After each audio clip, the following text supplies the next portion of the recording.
Nikki, you want to give us a roll call?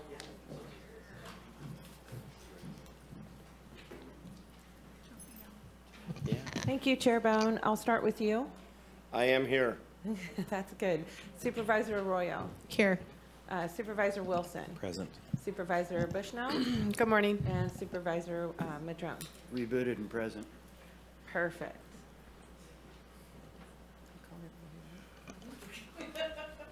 Do a pledge our glorious flag. I pledge allegiance to the flag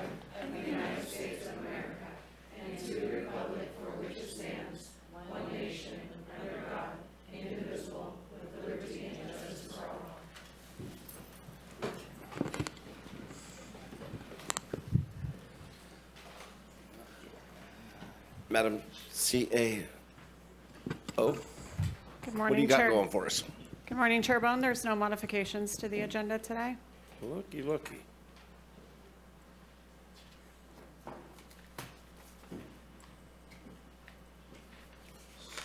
So, we have a couple certificates on here we'll do, and then public comment. One recipient can come up, and then there'll be public comment when the whole public comment is over, when the whole consent calendar is over, excuse me. So I just think the recognition for Seroptimus International of Arcata, I think, is there anybody here? Seeing no one? All right. Okay.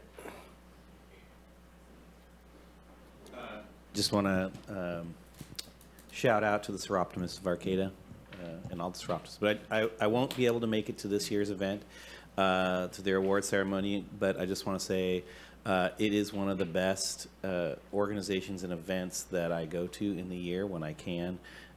Just a wonderful group of women helping women do really awesome things. And yeah, everyone should get involved if they can. It's a great organization. Great. And then you actually have the next one. There's somebody in here for Juneteenth? There's no one here for it, I don't think, but I'm going to read the proclamation anyway because I find it Sure. a good piece of inspiration and history and something we should all think about. This is our proclamation for Juneteenth. Whereas President Abraham Lincoln signed the Emancipation Proclamation on January 1st, 1863, declaring slaves in Confederate territories free, paving the way for the passing of the 13th Amendment, which formally abolished slavery in the United States of America. I just want to point out that we often talk about the Constitution as sometimes talked about as sort of like a stagnant document, but it's a living document with amendments, and some of these amendments are extremely important, and we should think about that. Whereas June 19th is declared Juneteenth, a moniker derived from combining the words June and 19th, a nationally recognized day which celebrates the rich culture, legacy, heritage of Black and African American people, and whereas 2024 marks the 159th year of Juneteenth, with Juneteenth being the oldest known celebration commemorating the abolition of slavery in the United States, dating back to June 19th, 1965, when Union soldiers led by Major General Gordon Granger arrived in Galveston, Texas, with the news that the war had ended, freeing the slaves and calling for absolute equality. You know, this was years after that proclamation was made. So it's a reminder that the news did not travel as quickly as it could have. Whereas Black history is American history and is important to celebrate as we create safe spaces, representation, inclusion, empowerment for Black community in Humboldt County. And whereas this holiday is especially important in Humboldt County as this community makes up approximately 2% of the population and continue to experience various forms of discrimination and inequality. And whereas Juneteenth also represents an opportunity for critical reflection, social action, and examination of our progress towards racial equality and justice. And whereas the Humboldt County Board of Supervisors pledge to continue our efforts to lift up the importance and history of Juneteenth and work tirelessly to root out institutional racism where it exists and advance equality and inclusion for all members of the community. And whereas Black Humboldt will be hosting, which is a wonderful organization here in Humboldt County, Black Humboldt will be hosting a Juneteenth cultural festival starting on Juneteenth, Wednesday, June 19th, and continuing through the week and ending at their day festival hosted at Eureka's Halverson Park on Saturday, June 22nd from noon to 10 p.m. Super fun event. Everyone should go. All events are open to the Humboldt community. Come celebrate with your Black community and enjoy food, arts, culture, live music, vendors, and lots of fun for the youth. This year's theme will be Visions of a Liberated Future. Now, therefore, be it proclaimed that the Humboldt County Board of Supervisors again recognizes this important federal holiday, the significant contributions and lineage of those who helped build this country, and to all upon our community to affirm our commitment and continue to work for equity, justice, and progress. Thank you, Chair. Great. Thank you for bringing that forward. The only one here I think we all want to, but I want to congratulate Waylon Shaw for finishing all his testing. It was not an easy process, and he hung in there at the same time running our ag department. So Waylon, nice job, and I think we're going to give you a full-time job today. Any luck has it. You got my vote. Anyway, I'll open the consent. Oh, sure, you bet. Thanks. I'd also like to congratulate Waylon, and I think hopefully we'll appoint you today. But also I want to recognize that the Garberville Library meeting room is going to be under the Garberville Library after this meeting today, I believe. And so the reservation of that little meeting room can happen there. And then also I want to recognize that the Planning and Building Department, starting next week, John? July 1st, will be, their hours will be reduced from just counter hours, 8:30 to 2 p.m. and closed on Friday. I think it's really important that the community recognize that, and hopefully we're going to do some kind of messaging around that after this is approved today. Don't want people driving up and not being able to utilize the service. So, thank you.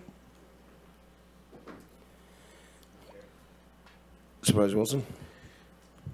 I want to congratulate Waylon as well, but I also want to remind people that the agricultural commissioner, great career path. There's a huge shortage of these professionals in the state of California and actually across the United States. So if you're considering steady work, doing interesting things and working with wonderful people, talk to Waylon about how he did it and consider that a way to go. Thanks. He's going to ask for more money now. Watch out.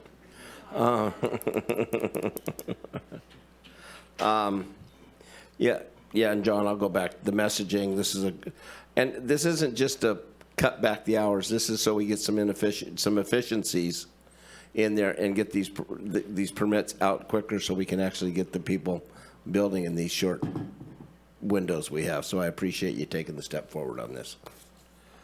With that, I'll open it up to public comment.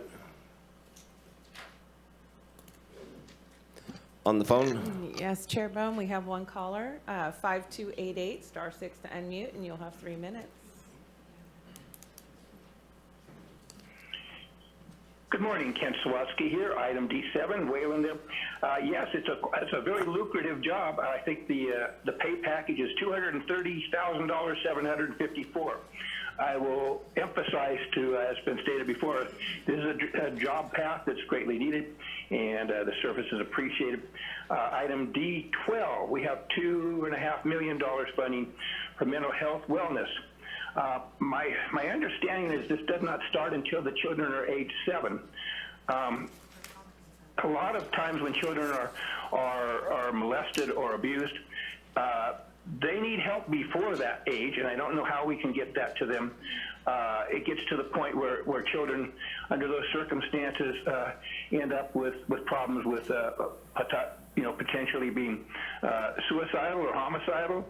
Other ones, have a great amount of angst and hate for the person. I think the term was what would you want to do with one child I spoke to? And I'd like to cut his head off and watch blood come. So these things need to be counseled, and they need to happen early. Otherwise, it's not a good path for our children. D15, planning and building, I support reducing this. You may consider being open full-time on Wednesdays or something like that. I have no problem with being totally closed. Even people not being there on Fridays, because a lot of times that's kind of what happens. And so those are my comments on your consent items today. Thank you for the opportunity to speak. Thank you. Bring it back to the board. Any more comments? I'll move consent. Second. Been moved and seconded. You're on, Nikki. Thank you. Thank you, Chair Bohn. We'll start with Supervisor Arroyo, Yes. Supervisor Madrone, Yes. Supervisor Bushnell, Yes. Chair Bohn, Yes. Supervisor Wilson. Yes. Thank you. Motion carries 5-0. Okay, we'll move on to the public hearing. I'll open the public hearing, or let public comment on non-agenda items. Sorry. Just wondered if that was the time for public comment before this? Yeah, on a non-agenda item? Yeah. Yeah, go ahead. I'm sorry, I skipped it. Come on up. Out of place, maybe. Sorry. And we got one phone call too, I imagine, right? Okay. Hi, my name's Joe Timmerman, and I reside in 223 Ogle Avenue in Riddale. I'm here today to ask of the board maybe if they could look into how money's being allocated for the December 22 earthquake. I know that money was forwarded through the local assistance and contingency and tribal fund, and I know that the board allocated $1 million for this, and I appreciate that, what they're trying to do, because after the earthquake, there was nobody else in state, county, or anywhere that was trying to help fund the residents of Riddale. And so in the process, give you a little quick background on, I was one of the residents that was red tagged, and so going forward, I told people that, I'm not going to sit around and wait for money. I can't, I'm going to jump on this and get going, which I did. And so I applied for the SBA loan, which I got. And in the process, though, I was told that this money was not going to be just used for low income or lower income housing or people with low income. It was going to be based on needs of the residents of Riddale. Since then, I've pursued this. It's been 16 months now, and I've been pursuing this. And anybody that I've asked haven't been able to give me any forward thinking on how the rest of the money's being paid. I was told by the Habitat people that that they had nothing in place for people like myself that had started working on our houses and stuff early. We don't have anything in place for you guys. So since then, I've been pursuing it and trying to find out what I can do to see if we can get some of that money allocated to people like myself. And so I went to the city and got people that were in my same situation, and went door to door talking to people, and nobody has gotten any kind of those funds allocated to them, so that I know of. And so about 95% of the people that I talked to said that they either dipped into their life savings or they have obtained an SBA loan. And some of the things that I found that I don't qualify for, people say, well, what about the USDA grant? I didn't qualify for that because I make a little over $60,000 a year. I didn't qualify for the brace and bolt thing because my house is too new. I didn't qualify for the Habitat of Humanity. Sorry, can I go on a little bit? No. No? Okay. Sorry, I think the gist is you got no help out there. No, and appreciate it. And we If put you $1 guys could million. look at it a little bit. We put $1 million out, and I know another $3 million came in, and you're not the only one in that boat, Okay. right? Nope. No. Thanks, bud. Could somebody get back with me? I'll get back to you. Okay, thank you.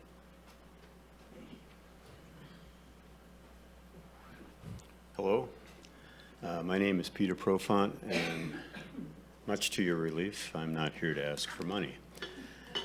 I'm here because I submitted a public comment on May 7th, to which I've had no response.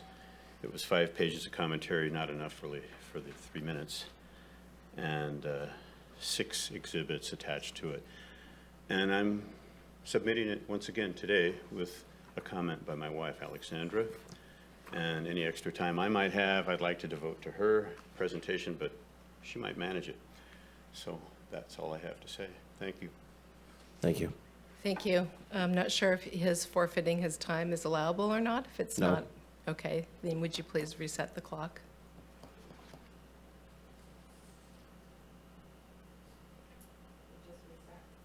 Okay, thank you. My name is Alexandra Profont. I know you guys all know me. I'll be as quick as I can.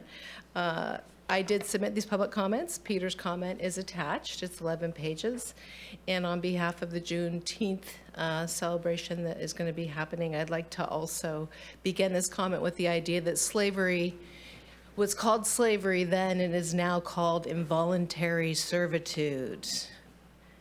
The formal process regarding restraining orders against criminals suspected of crimes against victims in the state of California is not conducive to restrain the syndicates of persons colluding to deprive children and elders of their homes, ending in human trafficking of victims by and through complacency of officials neglecting to take police reports, to in turn arrest and detain those suspected of human trafficking and the abuse of the legal process, which is in turn subjecting victims to involuntary servitude.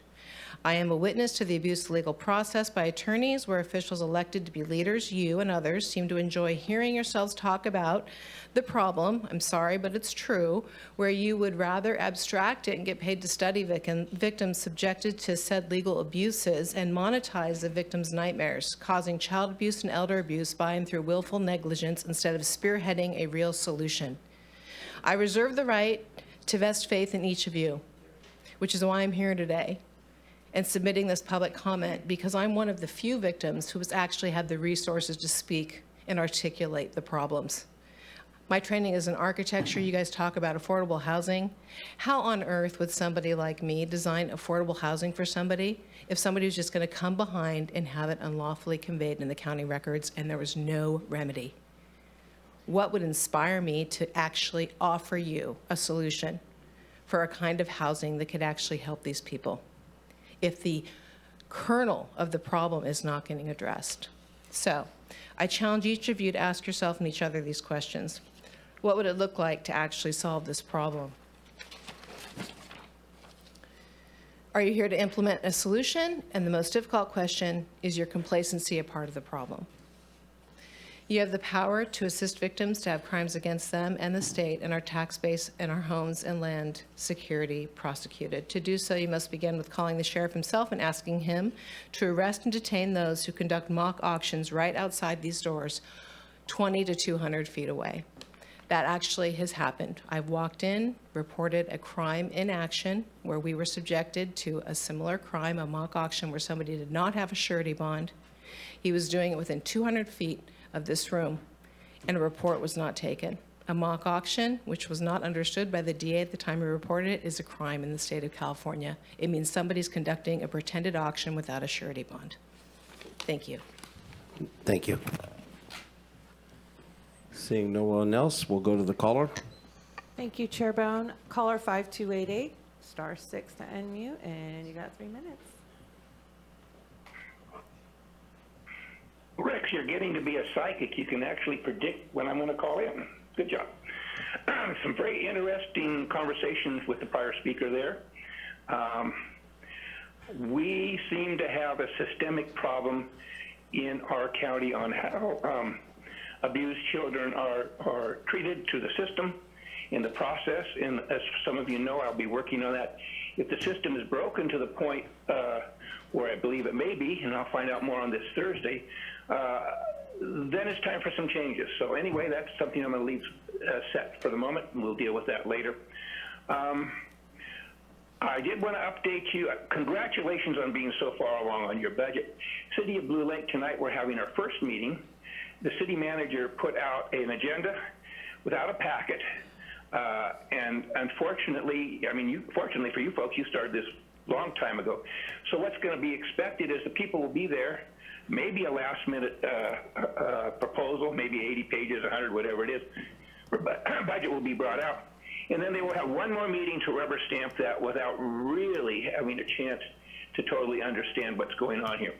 So I strongly support your process, but out here in Mandy Land, things seem to be running a little bit different. She waves her hands, it's last minute, we have to do this right now, please rubber stamp what I'm doing. That does not bode well in the budgeting process. So take an opportunity to speak on these non-agenda items today. Thank you. Seeing no one else. Now,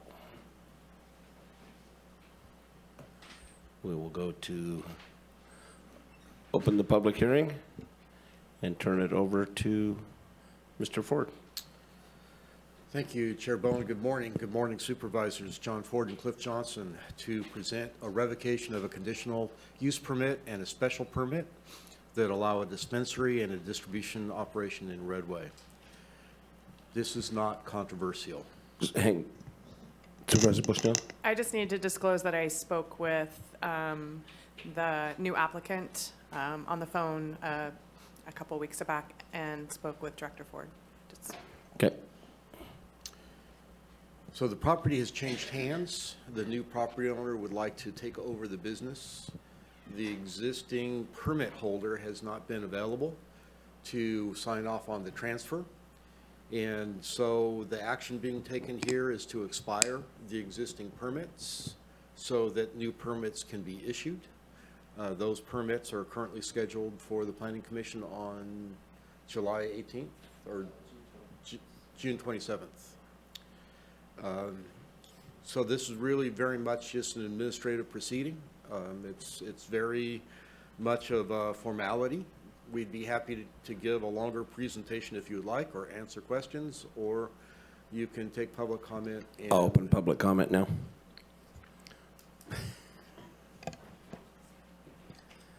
Seeing no public comment, is there anybody on the phone? Thank you. 5288, please star 6 to unmute. You'll have 3 minutes.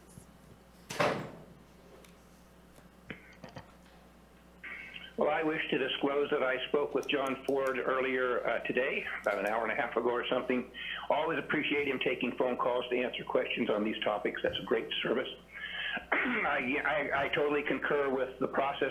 The person has disappeared, and I hope the person is still amongst us alive, but you never know in that business. So anyway, strongly support you moving forward with this, get it to Planning Commission, and let the new people have a shot at it if that is the desire to do. So thank you for the opportunity to speak. Thank you for the new information. Chair, just as a formality, could you just ask if the applicant is available to speak, just to ensure Is the applicant available? Yes. Huh. So I just, Okay, I'm going to ask for clarification. Are you old or new?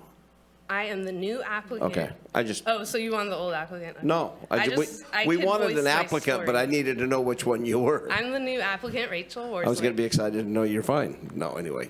I go just ahead. wanted to throw in my comments too about how he skipped town and how he's not available, and we're just the new owners, and we're just trying to get this process to the next step. And I'm just going to ask. Yes. Did you purchase the property? We purchased the property, so we're the From- new property owners. From Ben So the- Wilkie. So okay, yeah, the previous okay. permit holder did not. He had a lease? Yes. Yeah, So okay. he had been evicted a long time ago, and no one Understood. had heard from him, and then we purchased the property Perfect. probably 6 months later. You made a commitment. Thank you. Yes, thank you. With that, Chair. I'll make a motion for staff recommendations, but I also want, if I can get a second, then I have a comment. Second. Thank you. I also just want to recognize the planning department for how well they worked. This was difficult for the new applicants and the new owners. And Cliff, thank you so much. It was something they didn't realize when they purchased, that this would have to happen, and this old applicant kind of fell off the face of the earth, so be it. And just really want to say thank you for all the work that you guys did, helping the new owners and new applicants move forward. When was the last time we had contact with the old applicant, I guess? It's probably last year during the last inspection that was actually done on the property. And was he doing something last year at this time, or did you just go by there and? Probably been more than a year, and we did an annual inspection. And he was paying the fees for the annual inspections up until last year? Yes. He's rumored to be in Okay. LA. Someone has Okay. talked to him, but. Okay. All right, I'm just trying to figure out, because I'm just trying to figure out on some of these, after a certain amount of time, they should just lapse on their own, but if you've had comments with, I understand. All right, it's been moved and seconded. Nikki? Thank you, Chair Bohn. Supervisor Madrone? Yes. Supervisor Arroyo? Yes. Supervisor Wilson? Yep. Supervisor Bushnell? Yes. Chair Bohn? Yep. Thank you. Motion carries 5-0. Second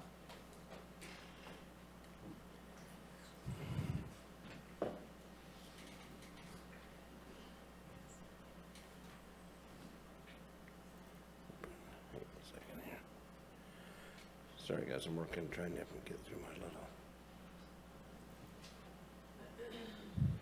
Now we're gonna have our annual permit or comment period, annual report from the Humboldt Del Norte Film Commission.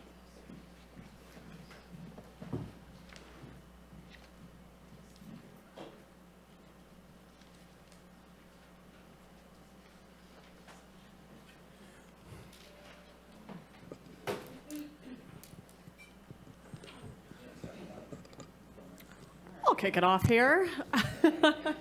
We have Cassandra Hesseltine here with the Humboldt Del Norte Film Commission to provide your board with her annual report. And with that, Cassandra, you can take it away. Did you have a PowerPoint? I do. I have a couple for you. Let's see, is this on? Do we have the PowerPoint? It's on the neck. There we go. All right. Is it loaded? There we go. All right. I see it up.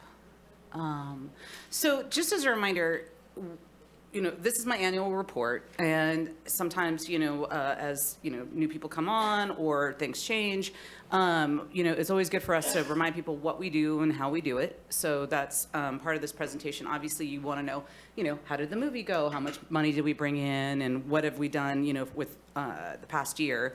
So again, this first part, is really about educating, again, what we do as a film commission. And what film commissions around the world do, and what we do a little different. So the three parts that we do is we market to the film world. We help productions, especially when they're here on the ground, we're the boots on the ground for them.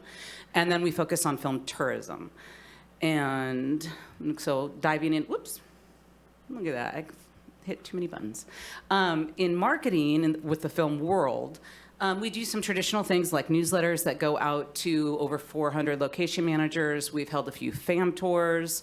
We do guest speaking, out of the area as much as possible. We've been featured in more of a traditional sense, featured in newspapers and magazines in the industry. We go and attend events. There's numerous different ways that we help market to the film world. And some of the untraditional ways is we've been able to be like a moderator for a panel representing filming in California for the Academy of Television, which is basically the Emmys. So we've done things like that, which is pretty amazing to be the person that was chosen to be the moderator for a panel for that with a room full of producers for filming in California. Soft ways of marketing is, doing a good enough job that we've been nominated Outstanding Film Commission in the world, by Disney. We were one of 5 finalists.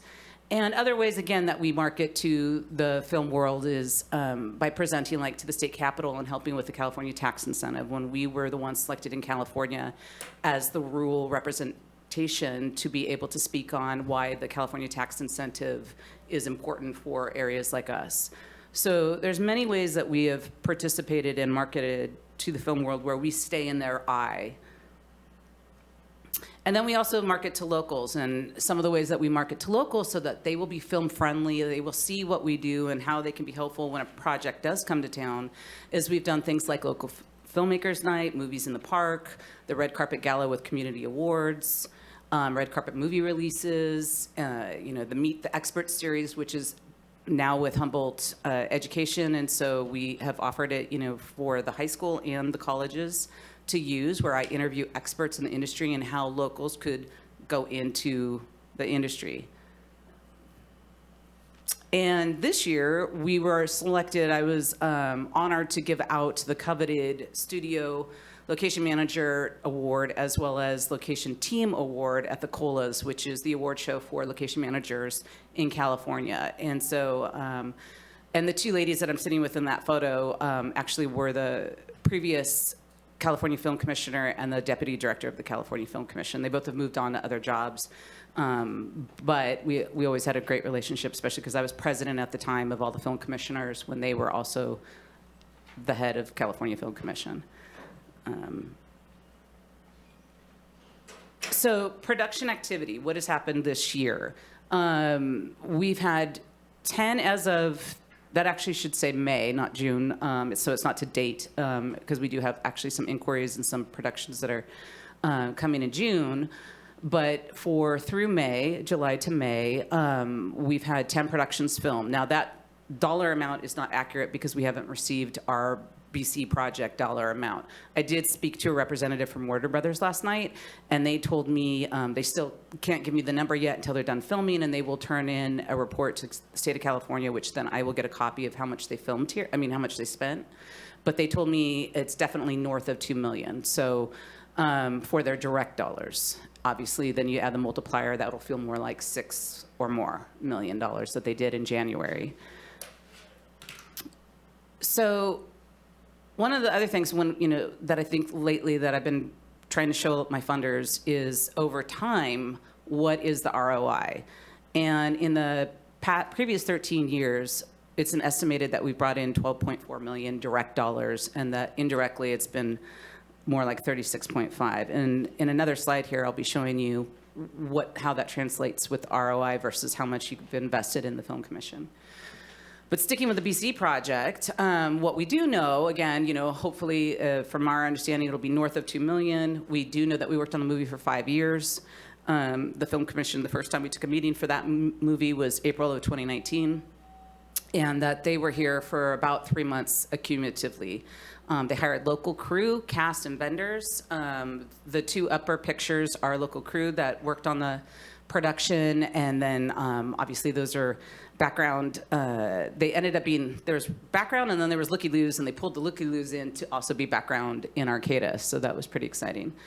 I put some other projects on there that filmed in the off-season, because it used to be that filming only happened more like April to October, and as things have changed in the industry, then filming started taking place all the time. We don't have a slower season anymore. And so these are some productions that have filmed in what we would consider our off season. So bringing in dollars, like especially in January when, most businesses are really struggling. It's pretty amazing for them to be in hotels and eating in restaurants versus when they're here in June. We still appreciate it in June, but when they come during these off times, I think it makes a bigger impact.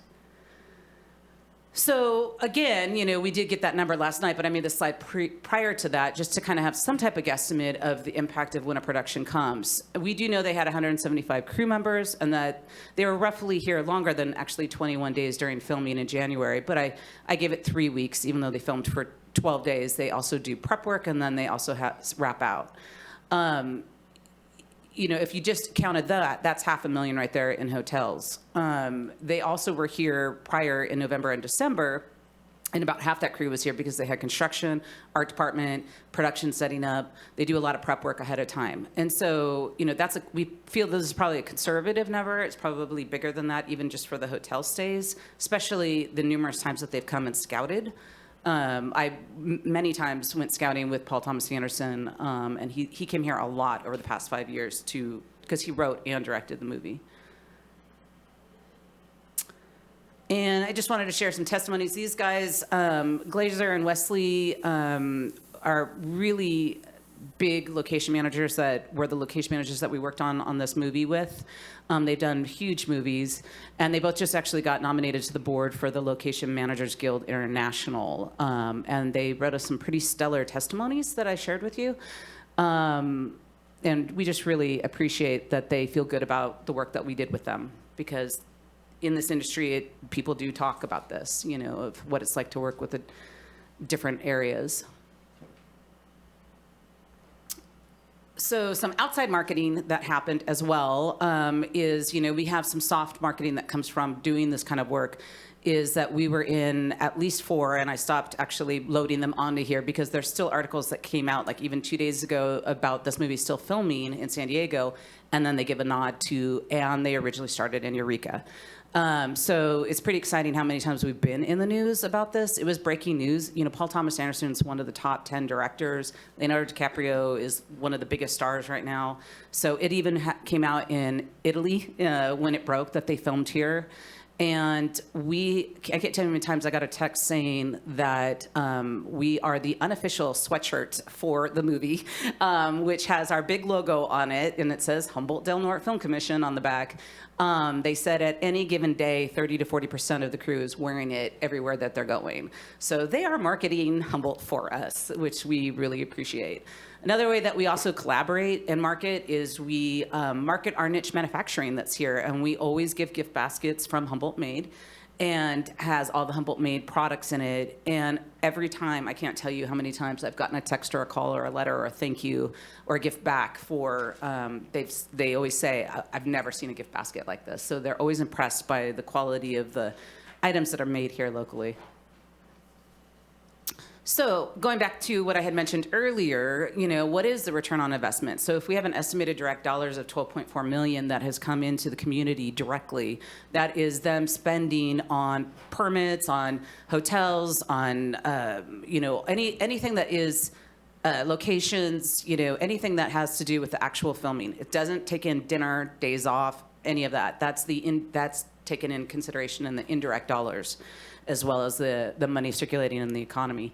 So, and that feels more like 36.5 million. To date, just the county, not my other funders, has given us $1.1 million, has funded our office over the past 14 years. So if you do the ROI formula to that, that gives you back a 990% ROI, and 3,000 if you do the indirect dollars.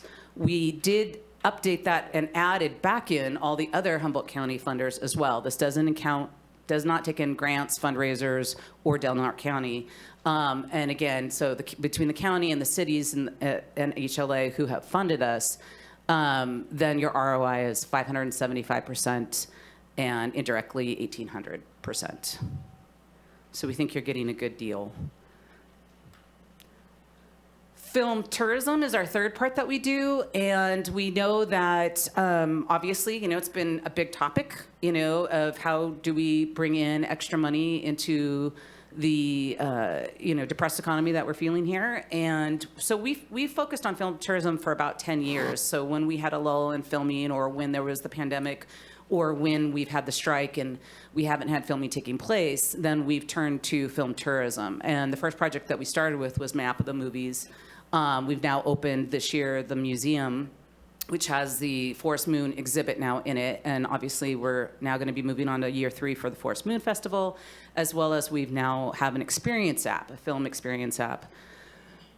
So why tourism? I won't read all of this to you right now, but the basic reason is that they know, and the study is really huge in 2023 and 2024, that right now they know that people are really going, you know, wanting to go places, and they want to go places that mean something to them, obviously. And 96% of Americans have visited a place with their favorite television show or movie at least once in their lifetime. There's been many studies on this. And so we know that this is something that that really attracts people to a location. So, and here they get a twofer, right? They get to go to the Redwoods, and they get to experience film tourism. We also know on average a film can increase tourism and revenue by 31%, unless you get something epic like Return of the Jedi, which, we've had 40 plus years of people coming here to come and see where part of the film was taking place. So I think we're above that percentage. They know that it changes the quality of life of people affected, local residents, entrepreneurs. It increases recreational opportunities for local residents. And, the reasons continue on and on. And we have competition. The Airbnb now has started to have places, including you could see the one that is a Star Wars related, that people are starting to decorate their houses. Either they're near a film location or they decorate it as a film location in that kind of theme. This is actually Twilight. I brought this one up before, but I'm bringing it up again, just as a reminder that they didn't even film in Forks, Washington. It's written in the book, and that's what they say. But they actually don't. They film in Oregon, I believe it is. And but they got real smart and decided to celebrate it, and their tourism went up dramatically. And in 2008, 2015 is when they actually launched their Twihards, yeah, their Twilight Festival, and they were really smart about it. They do it for a week, and they have a big following. So here's the Experience app, which I highly recommend. If you haven't downloaded it, please do. In May, last month, it was downloaded over 1,200 times. When you first go into it, it gives you the option of seeing the different activities that you can do, but it now includes the map of the movies. We've moved it into there instead of a standalone app. You can visit the museum and see the current exhibit, schedule an appointment, which we have people actually do, which is really fun. We've had classes come to the museum. And then you can experience the festival. So that was used for the festival. And this year it gave us the opportunity to have a scavenger hunt and a passport. So businesses, over 500 times that scan was used. So people went to businesses to either get a discount and scanned for their passport, or they did the scavenger hunt and had to go into a business and do an activity. So we had people go into businesses over 500 times in that weekend. To go in a little bit more detail of each one of these film tourism projects that we do, you might recognize somebody in one of those photos, Alicia. And that is also Shane, who works for Alaska Coast Communications, and he's standing next to, obviously, a big picture of George Lucas, but below that are pictures of his father who worked on Return of the Jedi. So we have a little story from him and some local photos. We have a whole panel, actually, of locals that worked on the film, but he was pretty proud and came into the museum to see his dad's photos. And we get about 50 to 200 visitors per month, depending on what's going on. And Forest Moon weekend, we had 500 visitors just in the weekend that came. And we've had people from all over the United States. Map of the Movies, since we've launched it, has been viewed, printed, or downloaded over 315,000 times. People still call and ask us to mail them a copy. It's very interesting. We do have the markers that are up. We often have to replace them because people like them. But it's a fun activity for people to do. And it was definitely really popular during the pandemic because it's a self-guided tour that you can go do on your own. So again, why the Forest Moon Festival? It's an extremely popular movie. It's a $7 billion company. 62% of the Americans say that they're a fan of Star Wars. And the age range is 4 to 70 years old because now they put out so much new content that it keeps going. It's not just the old movies. As a reminder, this was, last year's Forest Moon Festival, did really well, including they had sent an ARP reporter up. And when they usually post, they only get a couple hundred likes. But when they posted a picture of ours in September after the festival, it got 25,000 likes. And here is some of year 2, which just happened last weekend. Some of our stats in regards to, we had people from all over the place. The QR codes were accessed. That takes you to the website and to our app from all over the world. Basically, people were checking us out. And we had really good visibility on our website and with the passport and the scavenger hunt. You might see 2 pictures there of Natalie. Mike also attended the event, but since I didn't have a picture of him, Natalie gets to be in there twice. And, as I mentioned yesterday, the Senator McGuire actually reached out to us and wanted to participate in the festival. So we were really honored to have him help us with a costume contest that City of Eureka was throwing. So again, too, when it comes to how do you figure out how much money is coming in from something like this? We know the first year we had over 6,500 people just at the main events. For this, we haven't been able to collect all the numbers this year yet because it just happened a week ago. But if we had to guess, and we had 100 rooms, from last year and 150 rooms this year, which we know we do have a pretty good guess on that because of how many customers did come from out of the area and people that we've talked to. And they had to spend money, and you had local spending money. We feel that these are all extremely conservative numbers. It shows you, though, that with the funding that you gave us, that there's already an ROI, immediately since we've been launching this festival.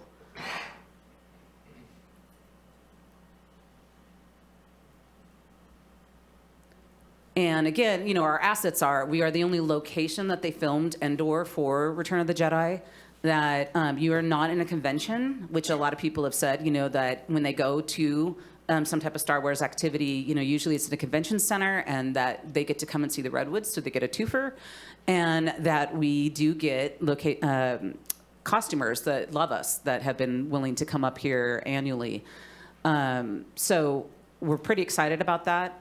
As I mentioned yesterday, the talent agent, one of the talent agents for some of the actors that are in the current Star Wars movies, has reached out to us, as well as Alexander Payne, in regards to possibly screening a world premiere documentary at the next festival, if the planets align.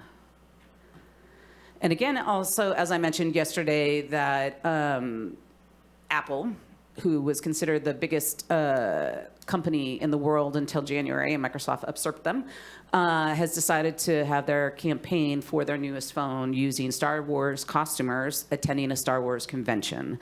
And several of our costumers are actually in the commercial.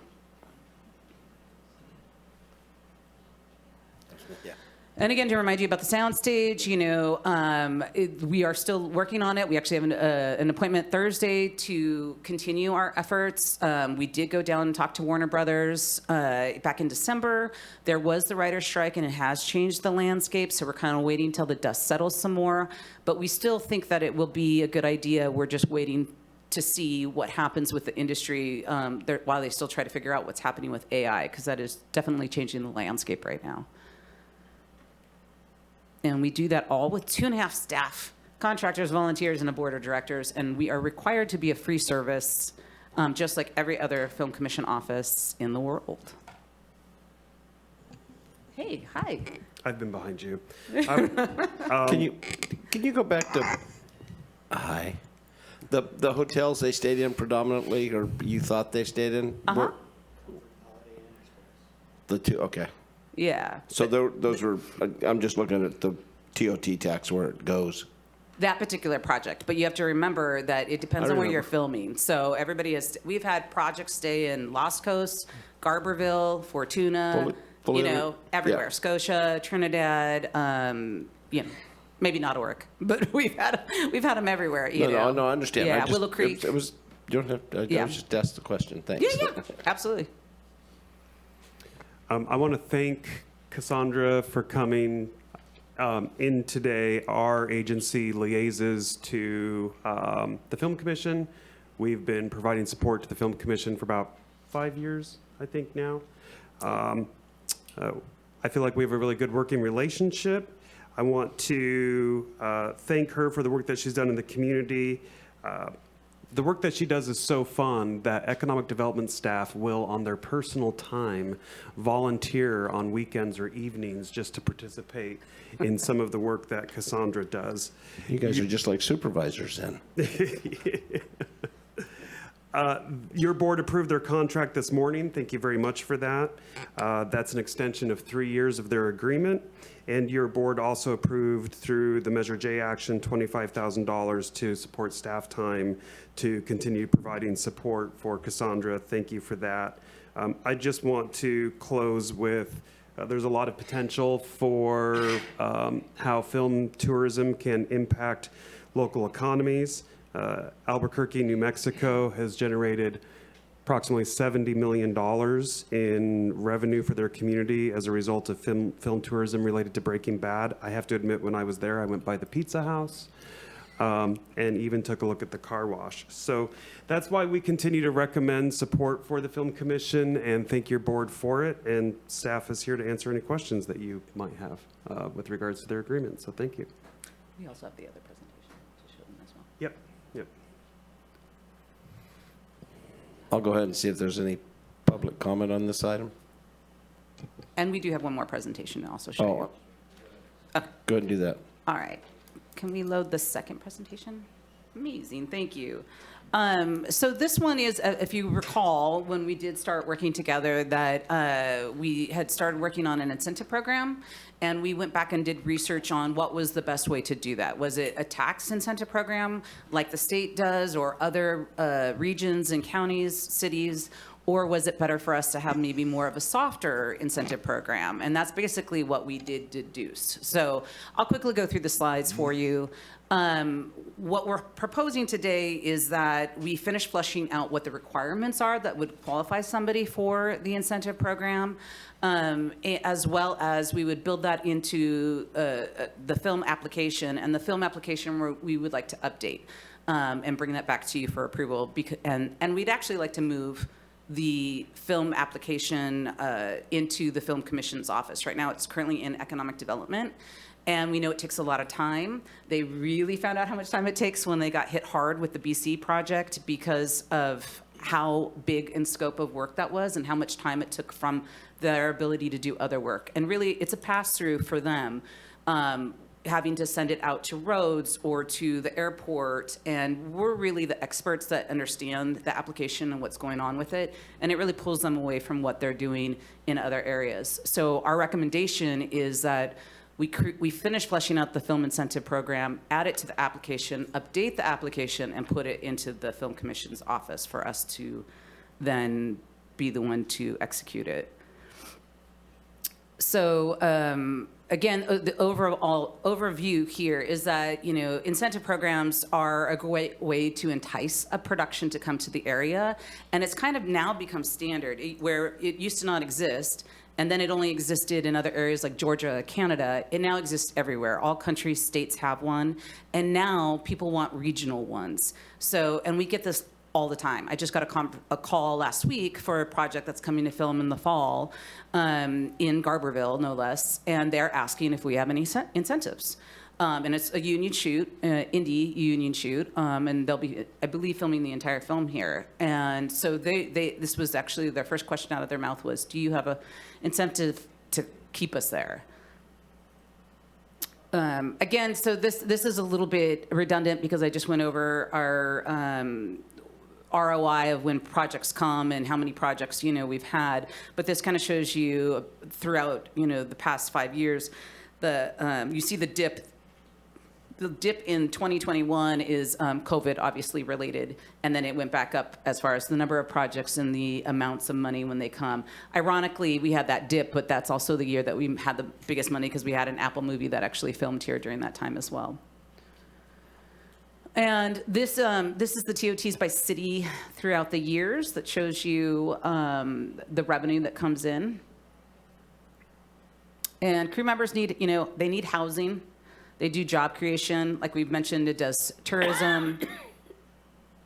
And they spend money in many stores, more than you would think about, you know, besides their locations and hotels.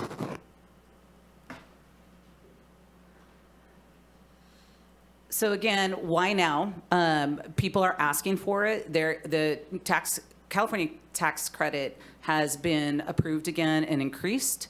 And productions, are again calling us asking for one. Reading even has a film incentive program. So it's something that's really now kind of becoming standard to have some type of either soft or actual rebate.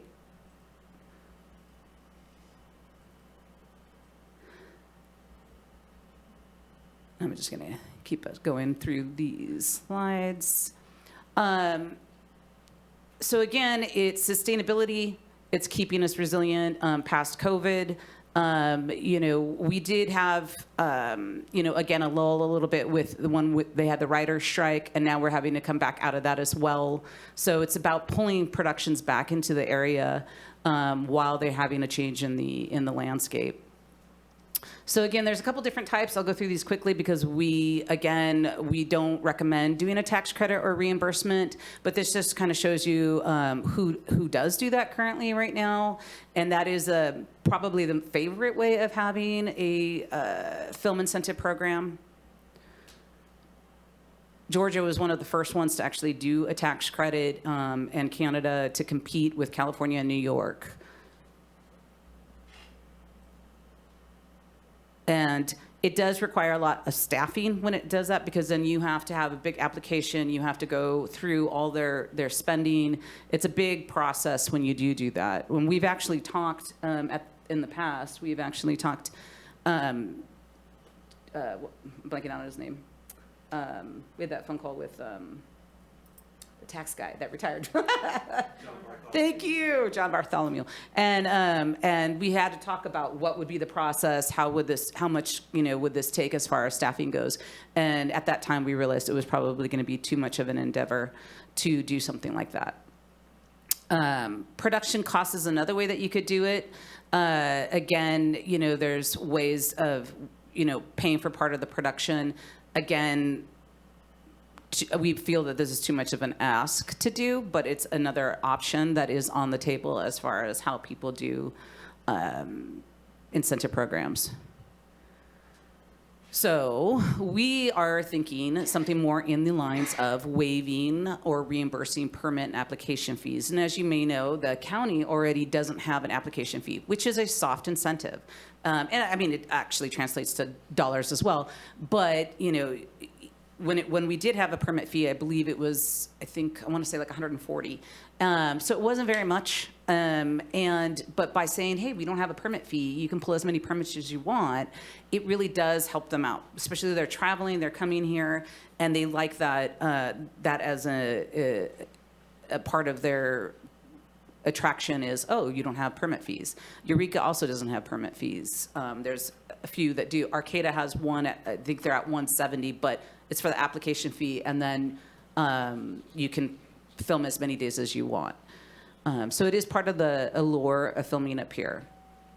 So what we have to work on, though, is what would the requirements be for that in order to receive something like being able to say, okay, we wouldn't charge you for roads or how many days on roads or the airport or any of those situations that we have, what would qualify somebody. So those are the parts that we need to finish fleshing out with your permission if this was the way that you would want to go with the film incentive program. What type of projects qualify, how many days do they have to be here, what size crew, and basically it's hotel stays that we'd be really looking at, that impact of the TOTs. And again, Shasta has a program that they're doing, which has done really well for them. I've talked to Sabrina about it, and she says it does work in attracting production to the area for them. So the streamlining our permit and making a single point of contact is, again, on the table of what we would like to do. We would then be the one to help decide on who is qualified and issue that permit with fee waivers.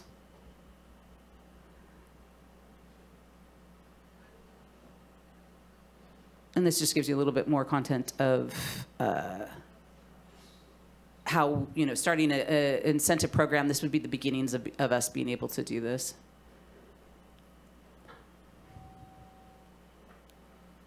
And that's that. That's that presentation. There was one more slide, but we did remove it because it did have, it was the slide to basically say these are the parts that we're working on as far as what would qualify somebody. But we're still fleshing that part out.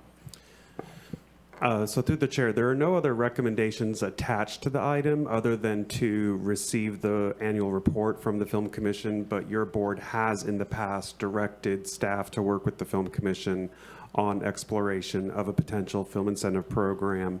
And so any questions that you may have with regards to that or the findings of the Film Commission, Cassandra and I are both here to answer any questions that you might have. Supervisor Arroyo? Thank you. Well, it sounds like this would be a relatively light lift to do your recommendation. And it also sounded like the more robust programs do require, as part of that, more documentation of local expenditures, which could, obviously have a good positive impact for our region.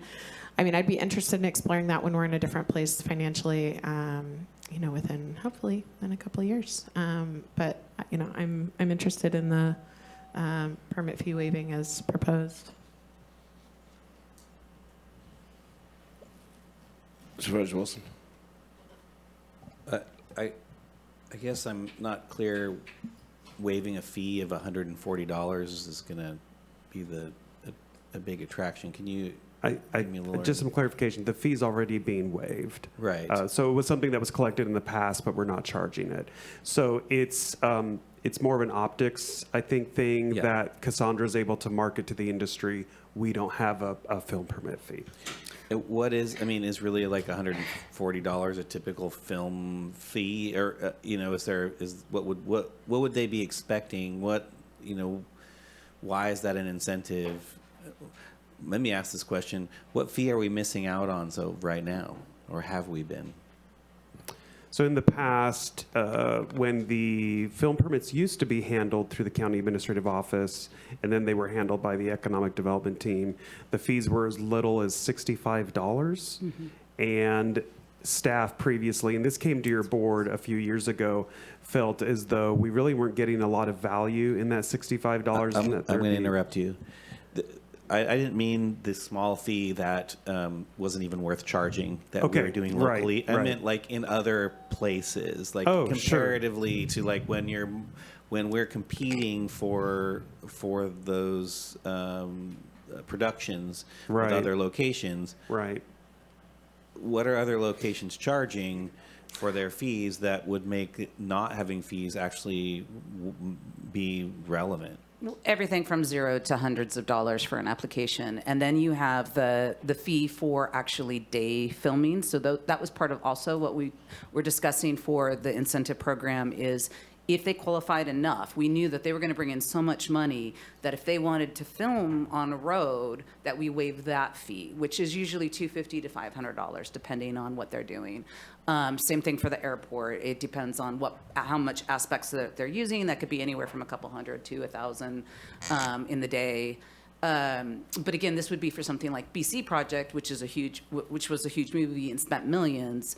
If they were coming, those are the fees that we're talking about waiving if they qualified at a certain level.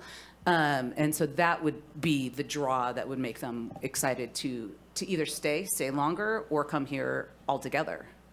Okay.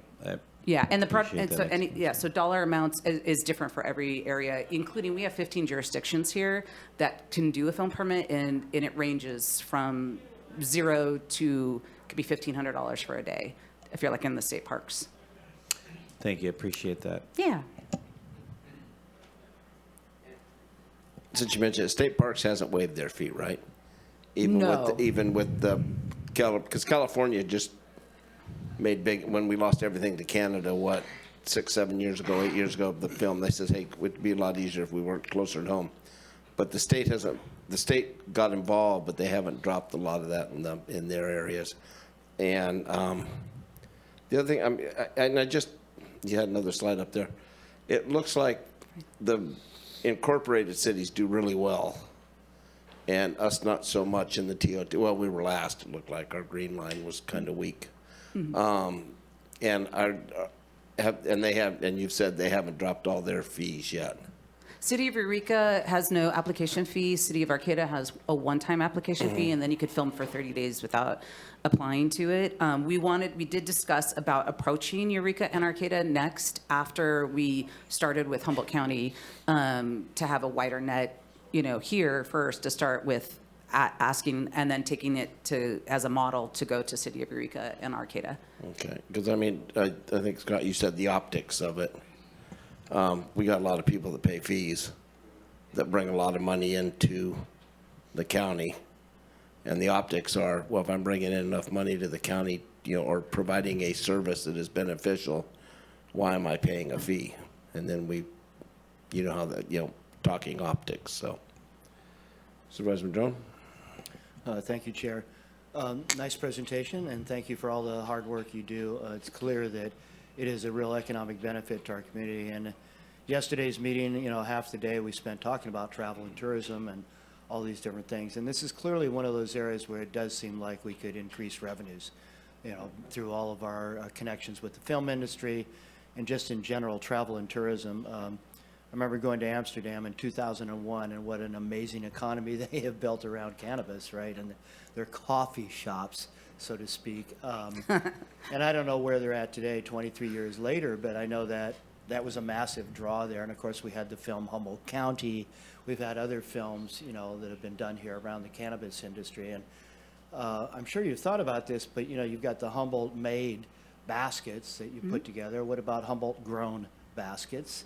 I imagine that would be really attractive to a lot of the crew members, frankly, whether it's gummies or flowers or whatever it might be. And I don't know what the nuances around that are in terms of regulation. And, we put wine in the baskets, right, and things like that. So anyway, those are just some of those thoughts. I remember being in Amsterdam, sitting at one of the coffee shops, and a bunch of grandmothers were sitting there with their granddaughters, and they said, "Sir, could you help us roll a cigarette thing here?" Whatever, it was kind of interesting. The whole aura around all of that, is just really amazing. Additionally, Humboldt has just an amazing amount of artists, as you know, and I think we have probably more artists per capita than probably most anywhere else around. And just tying the industry into the knowledge of that artist community and figuring out how we can actually tap that as an incentive as well as just an attraction to filming corporations and the rest of it. I just think we have so many assets that way that we could build upon, in a big way. But anyway, I think you guys are doing great work. Thank you for your efforts. Thank you. To address both those points, we actually do get cannabis donated to us. We usually, when we make the baskets, we're very careful, first of all, to ask, does anybody not want anything like alcohol or cannabis in it? Is it a child, who's getting the basket? And then usually when it comes to cannabis, we put it all into one basket and give it to the production to then hand out instead of passing it out. So we have a system in how we do it. But yes, we do actually get cannabis that's been donated to the office to give to them, believe it or not. And same with art. We've actually had art and photography, framed photos that go in. We definitely love all the art that's here. It's part of the landscape and part of filming in the background. We have been talking about putting a mural collection together for productions that they could come and film the location and realize how many murals and background that we have. The mural on the outside of this building, matter of factly. So it is something that we do when we're promoting filming, do take that in consideration. Yeah. Just thank you for the presentation. It's very nice to get it each year and know what's been going on for the previous year and what's coming up. Thank you. Treasurer. Thank you. Yeah, to clarify, that's what I was talking about earlier. The waiving of other fees is something I would, be open to exploring, whether it's street closures or that kind of thing. But it sounds like there's a wide range of different perspectives on that. And I understand the fairness issue at hand, but it does have this economic benefit that I'm, interested in promoting. I had one point of clarification and then one question. Supervisor Bohn mentioned that on the graphic about the hotel stays that he thought we were at the bottom, but I thought we were number 2. Could you pull that slide back up, Nikki? Maybe I read it wrong. I just want to. Second slideshow. Yeah, I think there was just a lot of information on that slide, and actually, would you be willing to send us I have it. I all can of this? send it Yeah, all to that'd be you. great. So Yeah. do you need me to have it pulled up again? I think or- that'd be helpful. Is it Yeah. your second slideshow she's referring to? Yes. Okay. Yeah, Yeah. and that was I just unincorporated. updated this morning and sent back to me as well. So this was my first time getting to see the updated version Yeah. in real time. It's really not like a Go ahead and bring it back. tit for tat thing. I just want to see it again. That's great to see. So It is unincorporated, yeah. Well, at the bottom. we're I'm catching sorry, up. That's great. Yeah, we're the black line, so the second from the top. I apologize. I thought we were green. We're Trinidad next door, so. Yeah, no, that's great to see. So the question I had for you is probably the question that people always ask: what's coming our way? That I know you are sworn to secrecy on most projects, but can you talk about any exploration that's happening or anything you might be able to share? Yeah, we do have 2 independent feature films right now that we're talking to. One of them, as I said, wants to film in Garberville, and that would be a union shoot. So fingers crossed that that's happening. We're really excited about that one. The second one is not as far as the first one that is wanting to come here and film. And they said that they'd be more than willing to be our guinea pig if we have an incentive program by then ready for them to go. They will be filming a lot on the roads down there, so we will make sure that people are aware of what's happening when that happens. Awesome. Well, thank you very much. I think this is always a fun report. Thank you. Yeah, thank you. And we flashed back before we had the film commission. I think a lot of this burden fell on the chambers because I worked on Outbreak quite a bit, worked on a lot of commercials and stuff because they all needed mobile fueling and stuff like that. Salem's Lot. I mean, you guys, and I'm going to tell you a little incentive right now if you want to make a little, and I'm getting calls left and right and I'm passing them on. Go down there and pick up 250 bricks out of Lolita, out of the Creamery building, because I'm getting calls on a weekly basis. I'd like to buy a brick. Can you go get me one? Because that's, Yeah, we had somebody deliver bricks to our front door. Somebody did bring us some bricks. Usually from the around museum. here, they throw them through the window, but anyway, Yeah, that's good if yeah. they just delivered them. Yeah. Well, and so that burden before we had the film commission, we had a lot of, we've got a history of films going back to the 1909, 20 or something like 1917. that. So anyway, yeah, thank you. Public comment?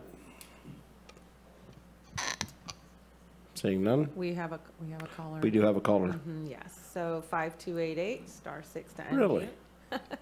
And you've got 3 minutes.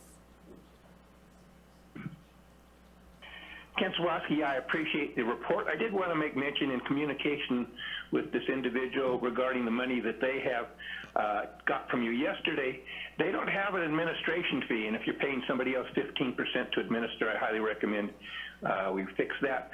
The main thing being here is the incentive programs are fantastic, and I'm sure all of us can get creative and come up with different incentives. So if the parks charge a $580 fee, maybe we can go ahead and say, well, we'll pick up the park fee if you're coming here to fine. Maybe we can shame the parks into doing something or getting some other things. I think the biggest thing, my concern is that we direct as many people into our TOT range. In other words, I'm guessing you could put together really good packages with the moteliers. They'd love to have this kind of thing in their motel. Great advertising for them. And so I think all of those incentives could be done. If they're not, they're probably already being done to a degree. But I think we can all put on our hats, appreciate Scott Adair's comments there. And this is an economic thing that is probably one of the few ones that we can do right now. It's not 3 years, 5 years, 10 years down the road. And so I strongly support whatever kind of support you can do for this group. I think it's in our best interest for our economy. And again, it may be one of the few ones that will continue to move forward, we hope. Thank you for the opportunity to speak. Thank you, Chair, and that's all the callers we have. All right. I'll make a motion that we accept the presentation. I'll second. It's been called, Nikki. Thank you, Chair Bohn. Supervisor Arroyo? Yes. Supervisor Bushnell? Yes. Supervisor Madrone? Yes. Supervisor Wilson? Yeah. And Chair Bohn? Yes. Thank you. Motion carries 5-0. Thank you. Chair, can we have 5 minutes, please? You can. Thank you, Board.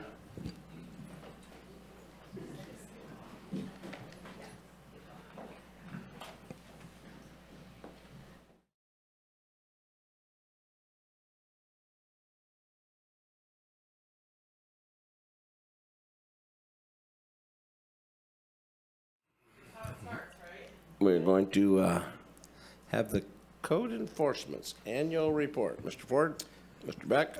Thank you, Chair Bohn and members of the board. John Ford with Dean Beck to present the annual report on the work of the code enforcement unit for calendar year 2023. And I'm just going to turn it over to Mr. Beck to make that presentation now.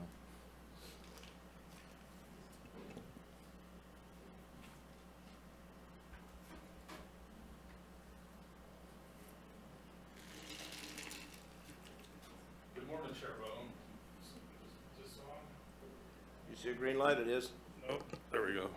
Good morning, Chair Bohn and County Supervisors. I'm going to share with you the highlights from 2023. Hopefully.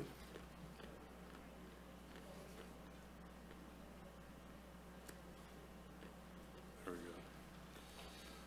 This year, we have some improved processes and procedures. One of the things we looked at was the way cases were being assigned. Late in 2023,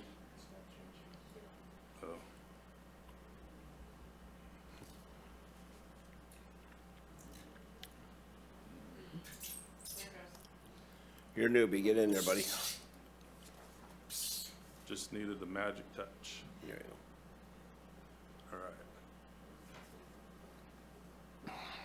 This year, we have some improved processes and procedures. One of the things that we looked at was the way cases were being assigned.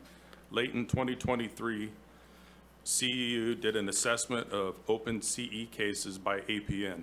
This assessment was done to identify how many open cases there were, to whom they were assigned, and to provide a method of assigning new cases based on a geographical basis by using the APN.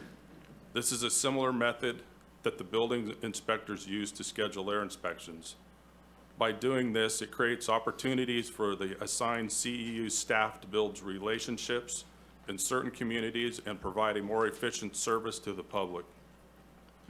Using the new process, CEU should be more efficient when doing their inspections and can visit several properties in a certain area on one outing. This will hopefully save time and fuel. In 2023, code compliance officers' primary function has shifted to be responsible for work on collecting evidence, scheduling, and performing inspections, writing reports, and engaging property owners. By doing this, it has provided more time for the investigators to work on and abate more complex projects.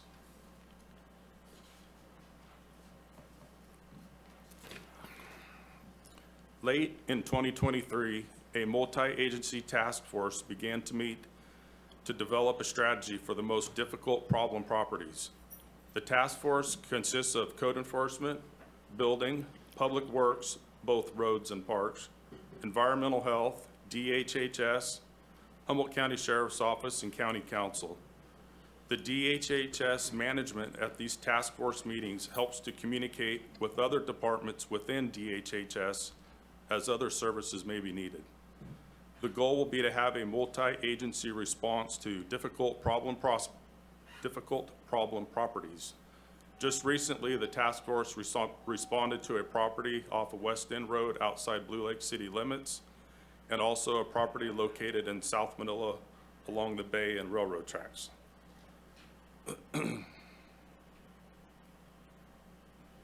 In 2023, there were 270 new traditional cases that were opened and 433 cases that were closed. There were 41 new cannabis cases and 116 cannabis cases that were closed. Total cases, both traditional and cannabis, was 311 that were opened in 2023. The team also closed 549 total cases last year in 2023.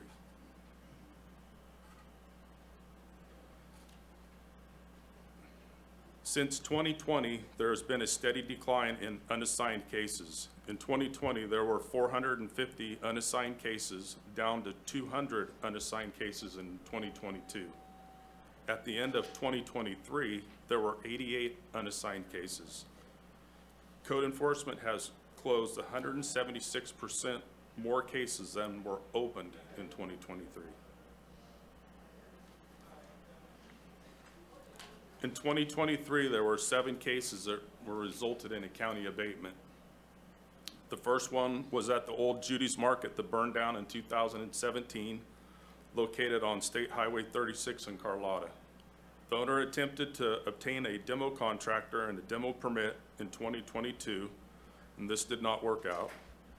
Due to the hazard posed to the public, it was determined that a county abatement would be necessary to remove the nuisance. The abatement contractor demoed the old market, reseeded the disturbed area, and fenced the property to restrict access. The second and third county abatements were located on State Highway 101 in Oric, the Green Valley Motel, and a decommissioned gas station. In September of 2021, a notice and order of substandard housing and order to vacate was posted at Green Valley Motel.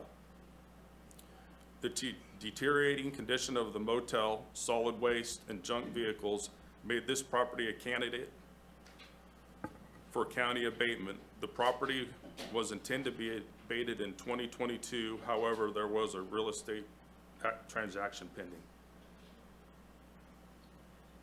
And that's Green Valley when it's cleaned up. I fell behind on one slide. The gas station caught fire in January of 2022 and was declared a public nuisance. This property was also intended to be abated in 2022, and it too was pending a real estate transaction. Both the Green Valley and the gas station abatements were postponed in 2022 and completed in May of 23. The fourth county-led abatement involved solid waste, junk vehicles, and an uninhabitable mobile home on Weiler Road in Eureka. In July of 21, a notice and order of substandard housing and order vacate was served. The mobile home, junk vehicles, and solid waste on the property were abated by the county in December of 23. The fifth abatement took place on Salmon Creek Road in Miranda. The property had a significant fire in July of 23. The location of the nuisance was near Salmon Creek and the Eel River watersheds. Out of concern for the environment, this abatement was accelerated as winter rains were approaching. The abatement was also completed in December of 2023. The sixth and seventh abatements took place at 2 properties located in Fields Landing that are owned by the same property owner. One case was opened in 2016 and the other one more recently in 2022.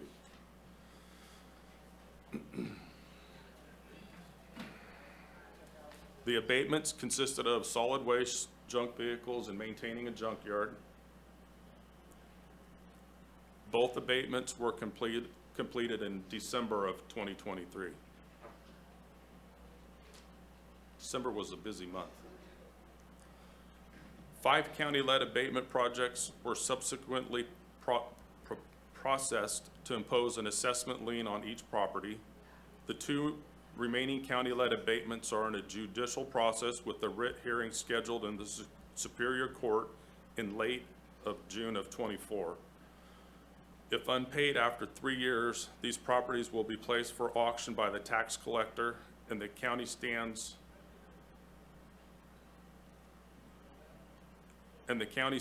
to collect, recuperate the abatement costs. Green Valley Motel and the gas station are on the June 2024 tax auction sale, which was yesterday, I believe. the $800,000 of county abatement work that was done in the 2023 calendar year.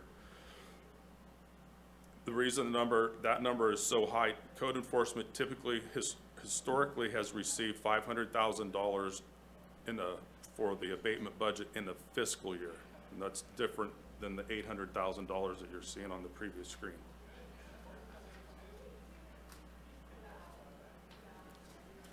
In summary, there were 7 county abatements in 2023. Many cases were abated by owners, including the one shown in Eureka. One appeal case has had an appeal hearing. It is pending county abatement. The county prevailed in this hearing. Code enforcement has identified 2 potential receivership cases, one in Blue Lake and another one in Corbell. Several difficult cases, including the one in Trinidad and one in Stafford, will be a multi-agency effort. Both of these cases are from 2012. It should be noted that a proposed amendment to the ordinance that would benefit the owners of Quarry Road has been in the works. At this time, the reality of the proposed amendment and the existing health and safety code shows there is a huge gap in understanding for this even to be possible. We have not come to a place in the regulatory process to change the code that would benefit the Quarry Road or Stafford property owners.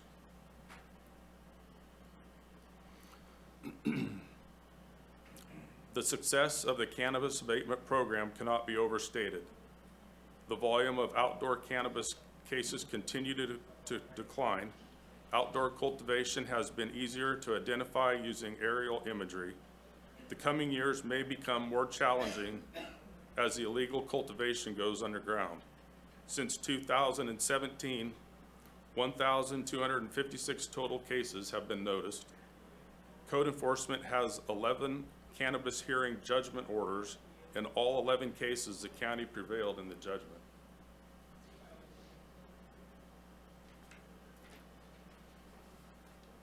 In 2023, there were 41 new cannabis cases and closed 15 of those cases. Code enforcement also closed 121 cannabis cases from previous years. Code enforcement participated in 29 warrants in 2023, down from 56 in 2022. These efforts were in conjunction with the Humboldt County Sheriff's Office, California Department and CDFW. There were 29 new cases opened because of those warrants. There were 31 new assessment liens recorded in 2023. The Humboldt Environmental Impact Reduction Team received 2 hearing judgment orders, both in favor of the county, and has only received 1 new hearing appeal request in 2023. Property titles held by deceased owners continue to be problematic in 2023. Since the code enforcement process is designed to hold property owners responsible for public nuisances and violations on their property, it becomes difficult to make progress on a case when there was no one stepping forward to take responsibility for the property. Code enforcement supports the work of the public administrator, who is responsible for overseeing the probate of an estate. When the heirs decline to act, or when there are no heirs, or when appointed to do so by the Superior Court. Currently, there are 21 open CEU cases with the deceased owner.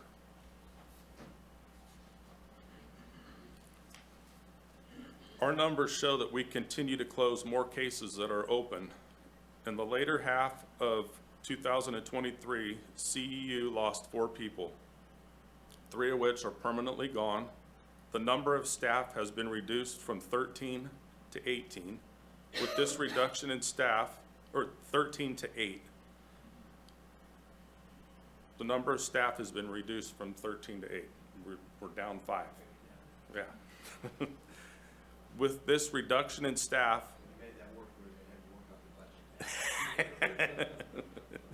with this reduction in staff, more work must be prioritized, and the volume of cases that can be addressed simultaneously has been reduced. The impact of these positions not being filled is unknown as we move forward. Code enforcement has seen an increase in property owners who have neglected to pay their delinquent administrative civil penalties and have taken no action to resolve the notice to abate. The Planning and Building Department has not wanted to initiate the foreclosure process because this has not been a county objective. However, it is becoming clear that these properties need to be addressed, and this is the process provided in the code. There may be nonprofits, adjacent property owners, or others that wish to purchase and clean up these properties. Receivership is another possible option. Code enforcement has recently contacted a receiver that is abating abandoned cannabis sites in Sonoma County. They have grading violations, unpermitted structures, and solid waste similar to cases in Humboldt County.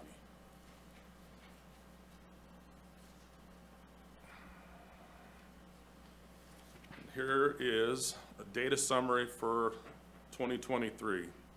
District 1 had 75 new cases, 6 were cannabis, and 69 of them were traditional. 41 of those cases were closed that same year.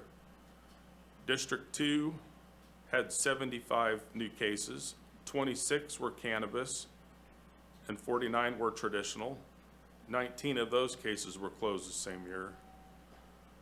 District 3 had 49 new cases, 2 were cannabis, 47 were traditional, and 17 of those were closed that same year. District 4 had 14 new cases, all of which were traditional, and there was no cannabis. 1 of those cases was closed in 2023. And District 5 had 98 new cases, 7 cannabis, and 91 were traditional. 46 of those cases were closed that same year. Thank you for your time. I'm here to answer any questions that you may have.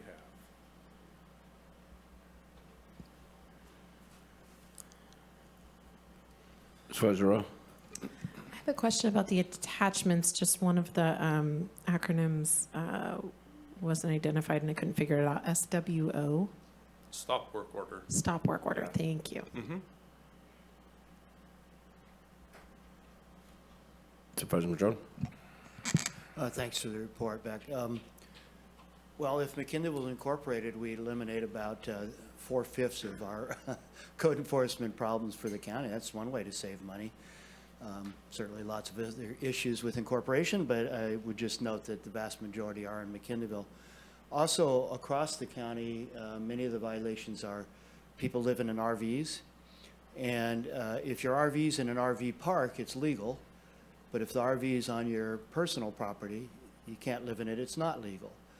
And we've talked, John and myself and others probably, about the need for an RV ordinance to be allowable for residents.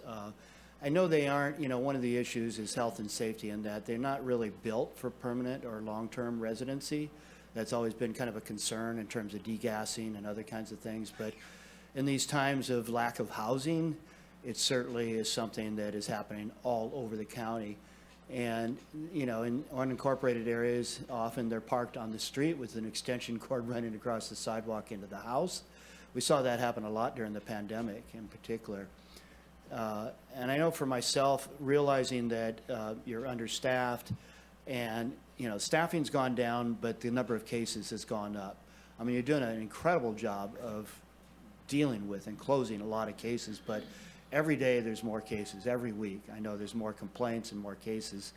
And we ultimately have to prioritize. And so for me, if I see if John or you guys get a complaint about an RV, being lived in, and I go and look at the property and there's no garbage, there's no junk, it's well landscaped, they've got Steve Septic coming once a week to pump the RV, whatever it might be, that's a very different code enforcement situation than an RV with a whole lot full of garbage around it and sewage going into the ground or who knows where and those kinds of things. So while they're both illegal, in terms of prioritization, From my perspective, the one with the very clean lot and proper sanitation going on, typically it's a family member that a parent is trying to make room to help take care of somebody with maybe various issues. You know, that's just going to get a lot less attention from my part than the ones that I've got multiple complaints and lots of, you know, solid waste and all kinds of other problems. And so I think we probably all have to deal with that at some level. I mean, I'm not sure about the two urban supervisors as much, although Mike does have all the way out to Maple Creek, over Neeland and the rest of it. And Supervisor Arroyo has Samoa, you know, and other areas that are part of her district as well. So I don't know how we deal with all those things, but could you, are we going to be working on an RV ordinance, John? Do you see that coming forward, or separate from other things you're working on? We are looking into that. One of the first obstacles that we're trying to clearly understand is just whether or not an RV can be permitted as a permanent structure. Mm-hmm. And I do not have a clear answer for you on that question yet. Or is it something that can be allowed, but for a limited period of time? I think that's what you're saying. That would be the second question. It's Yeah. like, okay, if it can't be a permanent structure, can we approve it for a limited period of time? Yeah. And then what is that time period? Is it 6 months? Is it a year? Or is it longer than that? Yeah. Yeah, and for the rest of the board, the Measure V ordinance, which was set up to protect mobile homeowners from excessive rent increases and stuff like that, we're in the middle of a bunch of discussions with community members as well as RV park owners or mobile home park owners. And there's some question about whether or not Measure V covers RVs as well as mobile homes, and our various councils as well as the mobile home parks councils are in a bunch of discussions around that. And I suspect at some point in the not too distant future, that will probably be coming back to the board for some considerations there. I've been involved in a lot of those discussions because many of them affect my district, whether it's outside of Trinidad or in McKinleyville, et cetera. But that definitely seems to be an area of concern. And the one in Trinidad, you know, has been going on for I don't know how many years, on Quarry Road, 18, 22, 23 years. And yet in all of that time, there's only been 2 complaints. And one of them was a disgruntled previous resident who, you know, filed complaints after being kicked out because he was a threat to the children there and stuff. And while they have numerous code enforcement issues, I go there often, and I see it as actually a pretty safe place for families and children in a general sense. And it's provided housing for, you know, 30 to 40 people for a long, long time that we're not stepping up and providing those options as a county, and here are some private landowners trying to do it. But they continue to have issues with abandoned cars, and they don't have all the proper sanitation, although there's never been an outbreak of any kind of disease there, et cetera. So, you know, there's just a lot of balancing act that goes on with these things. And in their case, there's a quarry next door that's operating without permits as well. And, you know, so although they would claim they're working under vested rights, they've never really been able to perfect those vested rights. So there's just a lot of issues in this regard. Generally speaking, I really appreciate the hard work that you all do. I know code enforcement works really hard to try and look at the particulars of the situation and figure out, you know, what to prioritize. And the Green Valley Motel was a great example of it just got to a point where it was absolutely necessary to do that. And yet we spent the vast majority of our money in this report on that one project. But I want to thank you for, you know, the first step that you did was to fumigate, because the place was full of rats, full of cockroaches, and just, it was a nightmare. And to go in and just demolish it, the rats were going to run across the street to the school was the fear, et cetera. And so thank you for the efforts to fumigate first and then clean up. But in many cases, in that one in particular, we probably spent more money than maybe the parcel's worth. I believe it's on the auction market right now, up for auction because of failure to pay taxes for 5 years. So we'll see where that goes. And in the middle of all this, it was discovered there was already $1 million lien on this property before even we put our lien on. is it true that our liens basically move into a front position, or at least public liens move up to the top of the list if in an auction and it gets sold off, they get paid off first, or? They are a priority. They are, yeah. Yeah. And those other liens are further down the list, so some of them may never get paid with a property like that when you have like, what, $1.5 million or more in liens on the property. So it's gonna be interesting to see who buys it and what happens next, but I know the Arroyo community is very grateful for your efforts there. Thank you.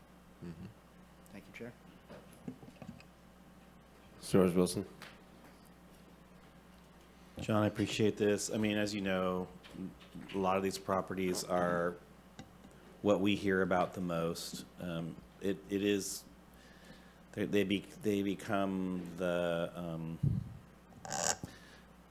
focal point of a community in terms of what they perceive as our ability to respond to what they see as, you know, something that is not working out. And a lot of times it's abandonment, and a lot of times it's, especially in the cases where we're talking about the deceased owners, there seems to be a pattern and almost a, I don't know, of people finding those locations and then moving in, and then things really go sideways, and there's it really has been continues to be a problem for us to have to help mitigate and remediate. But I want to focus on for a second. We now have a public administrator, which is something that is new to on the scene. I think this is really important. It's something we need to be supportive of. Another thing that you mentioned was getting our departments together to have a sort of task force. I think this has really been helpful, not just in coordinating our efforts, but even seeing where the deficiencies in our own code might be. So where one department can be kind of frustrated by an inaction of another department, not knowing that code doesn't necessarily support the actions and those sorts of things. And so it's been great to have those conversations between our departments to try and get there. I know we talked about yesterday, Supervisor Bohn mentioned that a lot of our focus in mental health oftentimes is on a few people that we see all the time. And they're likewise, it's that way with properties. And so, but the properties are, unless they're deceased, are tied often to people that we don't see. And we're trying to figure out ways to make the property owners more accountable in these situations. And I think I've been supportive and of those conversations of how to do that. And one conversation recently was, you know, some of these properties, the sheriff's department comes over and over to either move people along or whatever it may be, or there's just a lot of behaviors happening there that are really bad. We have code now that allows the sheriff's department to charge for their time to respond to, say, like parties and and noise nuisances at that level. And so there's some discussion about maybe talking about the appropriateness of making or having property owners be more responsible for their costs to the county, especially in times of tight budgets. That I think that we need to figure out ways to have some of those property owners be more responsible, financially responsible for all the efforts that we're using. We can't be the private security for certain properties over a long period of time. We need to be equitable in the way that we provide these services across the county. And if some locations are just taking so much of that time without response from the property owner to get a hold of that situation, we need to be able to make be able to recoup our expenses in that. And so I think there are some talks about that, and I think it's good that, again, that you guys are having those interagency conversations, and not just interdepartmental, but also interagency conversations. So I'm just very thankful for that. I will say, you know, to the comment from Supervisor Madrone about you know, there not having been a disease outbreak at a certain location, our laws aren't about responding to disease outbreaks, but preventing them from happening in the first place. And I think we have to be really cognizant of that. We shouldn't be waiting. We need to think about not just the public safety of people living on a property, but the public safety of those in the outer areas. And lastly, I think while most of our complaints that come in are in neighborhoods, I think you touched on sort of the cannabis issues in terms of within the watersheds, and as Supervisor Madrone said very, very astutely, sometimes these abatements are cost more than probably the property is worth, especially if the property no longer has the ability to generate income from cannabis. Then that value is significantly decreased. And so I'll still be searching for a way to find funding to support that, because ultimately, if we're doing abatements that cost more than the property is worth, we are never going to recoup that money. And so that's just footed by the public. And so unless we find external funding sources to support those abatements, we're going to be on the hook for that. And again, in the past, we've had the underground storage tank program, which helped abate leaky underground storage tanks based on a tax at the pump for fuel. And I think, you know, the state might want to consider a similar program for retail cannabis that has a small tax, but aggregated would it be helpful in mitigating these cannabis-related abatements. I think we're going to see more of them, just like Sonoma County seeing them. We're going to see them everywhere that's had rural properties that's been converted and where people are walking away, just like we saw today, although that one's in town, but you get what I mean. So those are my comments on this. I just have to say this is like, I'm very supportive of the work that's being done here, because again, and as I think Supervisor Madrone, we all get it, and Supervisor Bohn and Bushnell, and even in around even in the 4th district, Supervisor Arroyo, but I'm just saying we all get those calls about these properties.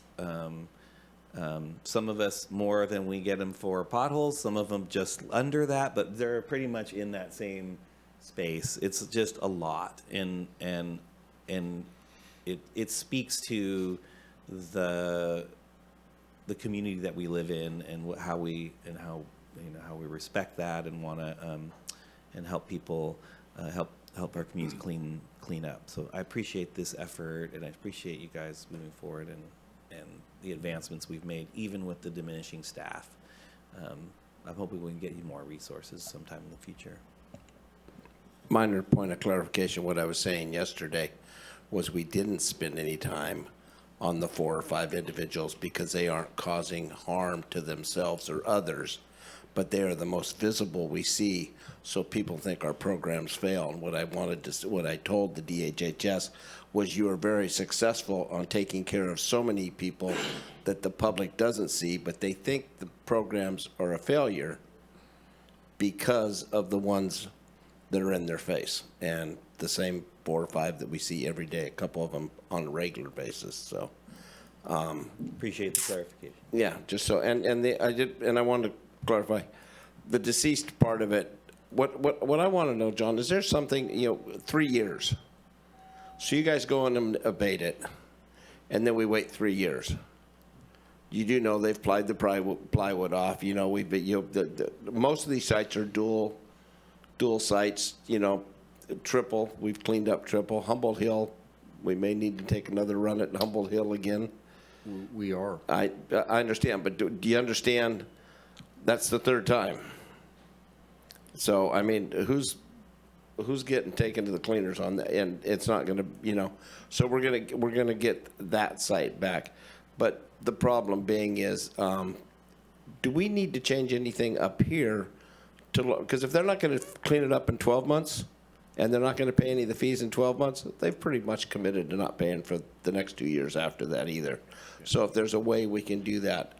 And I understand the site that Supervisor Madrone was talking about, but we took a legal action up here about the site in Trinidad. They're doing, you know, God-saving work up there and everything else, but it is now, the site has been taken, and they're encroaching on neighbors and things like that, and taking a lot more new stuff, and I know you're up there all the time, as I am, and they're taking a lot more new stuff up there. There's a bus, and, I mean, so we need to, our teeth are pretty much diminished if we're not gonna follow through when we take a legal action, because then we're gonna find ourselves going, well, you didn't do that one. So is there any way we can I mean, because Walnut Avenue, the one house was 11 years. Fields Landing, it's 2016, but I know we had trouble, we had stuff open before 2016. And that was numerous complaints. So if there's anything we can do to help you put more bite in what you're doing, because return trips every trip costs us money. You should make one trip and give them the warning. Second trip, if they're not gonna do it, then we start the process. But numerous trips and them telling them we're gonna clean it up, they're always gonna clean it up. They never do.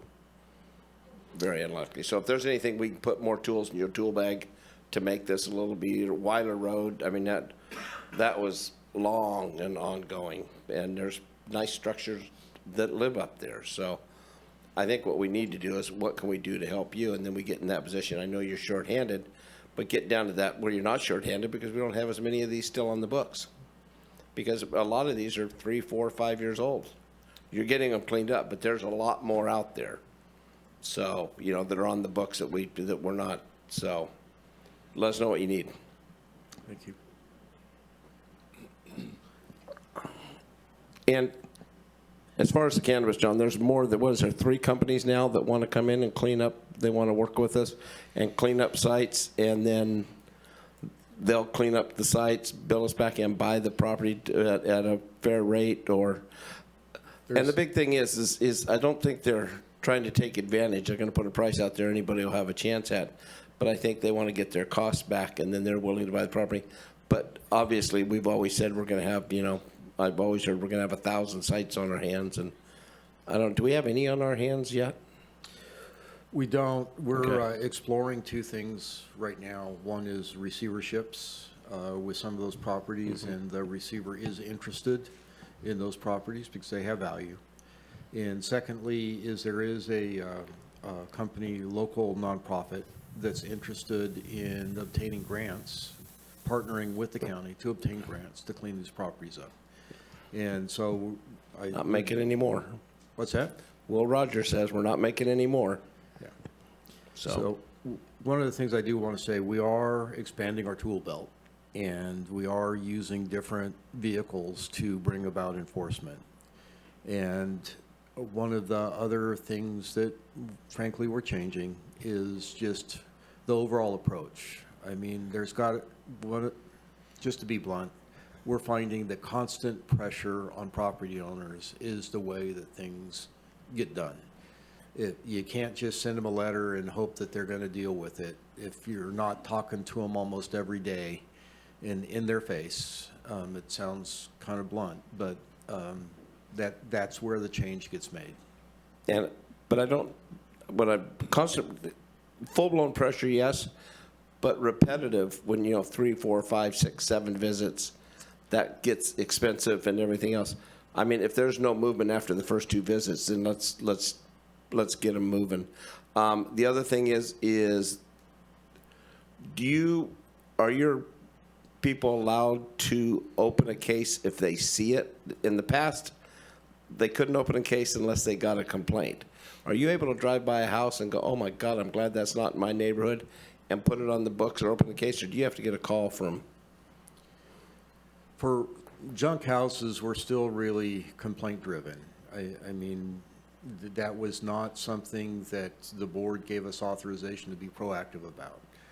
The proactive things were cannabis, were vehicles, and I think that's actually all the board formally authorized us to do. Because embedded in the name is enforcement. Correct. So it should be I would like it to be the code enforcement unit, not the code direction unit, and let them give them the leeway to, because we don't always get them. Sometimes they're a little removed from an area where the people just kind of accept that. I mean, case in point, look how long it's been going out there at we're talking the Stafford Redcrest one, right? Right before the fruit stand on the left, because that's right above the river. And it is horrendous. And it's across the street from a state park. And it has got it's beyond out of control. So that one has to be addressed and brought back. And the state park should probably pay us full value for it when we were done. Yeah. But if the board wants us to do that, we're fine with that. There is a fine line with enforcement, because one of the things that people can accuse a department of doing is being discriminatory and going after people without there being a complaint. And it's far easier for the county to defend a position that is complaint-based. It's not something that anybody in the department or any individual had something about somebody else and just decided to get revenge or something. So there's a fine line there, is all I'm trying to say. no, I understand, and I'm not saying go on a search and destroy, but I remember one unit that we had that had sewer running out into an open road, and we had a code enforcement unit that lived right next door to it, an officer. And he said, well, nobody ever complained.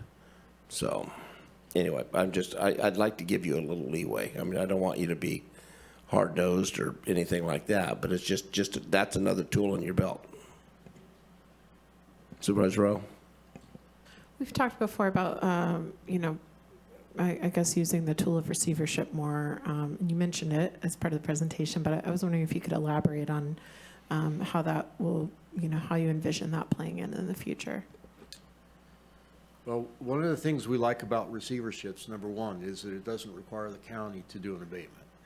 We work with the receiver. They go to the court. They get jurisdiction to take over the property, to abate the property, and then be able to sell it, identify proceeds. Obviously, there's their cost, there's the county cost, there's whatever is remaining that can go back to the original property owner. So that's not something that then has to go on as a tax lien and get reimbursed later. That's not something the county directly expends cost other than the administrative cost of staff time to get done. And that actually expands our ability to get things done. And where there's value in a property and there's a receiver and a willingness to do it, we're finding that it happens much more quickly and efficiently, frankly. Thank you. That's helpful. Yeah, I mean, I will say I'm certainly open to that. While I don't have as many open cases in my district, I certainly have a long history of, being familiar with the receivership as a tool. So, if I could say one thing, probably the thing that we run into is we got so excited about it, we started probably shoveling things at receivers faster than they can probably be responsive. So the limitation there is going to be their organizational structure and ability to deal with it. Through the chair, I believe Supervisor Bohn, you talked about the property on Humboldt Hill. That one, if it's the same property that we're talking about, there's actually a receiver that has taken over that property, and I believe it was just recently sold in a real estate transaction, if it's the same property. Right by BY is parked in the Fields Landing boat ramp. And if you want to take a drive by, there's two trailers being lived in with tables, couches, and everything else piled around them with no tow vehicles on the entrance to the Jimmy Smith boat ramp. So there you go. You got it. I've been turning it over to the sheriffs. Maybe I was going the wrong way. Supervisor Bushnell? Is that county property? What's that? Is that county property? It's our road, yeah. Yeah, good luck. Thank you for the update. I really appreciate it. I know I really like the breakdown by districts. That's very helpful to see. You know, District 2 continues to be the leader in both, it looks like, traditional and non-traditional. I do really appreciate the approach when it comes to environmental issues and how fast the abatement department moved, especially on the Salmon Creek bumper factory that was draining into the Salmon Creek. So the community really appreciates that. I sometimes get comments, and I forward them on to John, but you know, there are a lot of open cases in the southern Humboldt area that continue to go on for years, and hopefully in the near future we'll be able to close some of those or move on those. And just really appreciate the direction that code enforcement is taking now, and I haven't gotten complaints, and so that's great. And so I really appreciate that whatever is happening new over there, it seems to be working well with the community, even though it's not a great process to go through, but it does seem to be working well with the community, and the people that get abated feel they can work with the abatement department better than they did in the past. So I really appreciate that. Supervisor Madrone? Thank you, Chair. Yeah, I really agree with Mike's comments about, you know, the constant cleanup of properties and these property owners needing to take responsibility. In McKinleyville, ever since Devil's Playground was dissolved in Eureka, that's when McKinleyville's homeless population grew. It's very tied together. And I know Eureka tried hard to try and figure that whole puzzle out.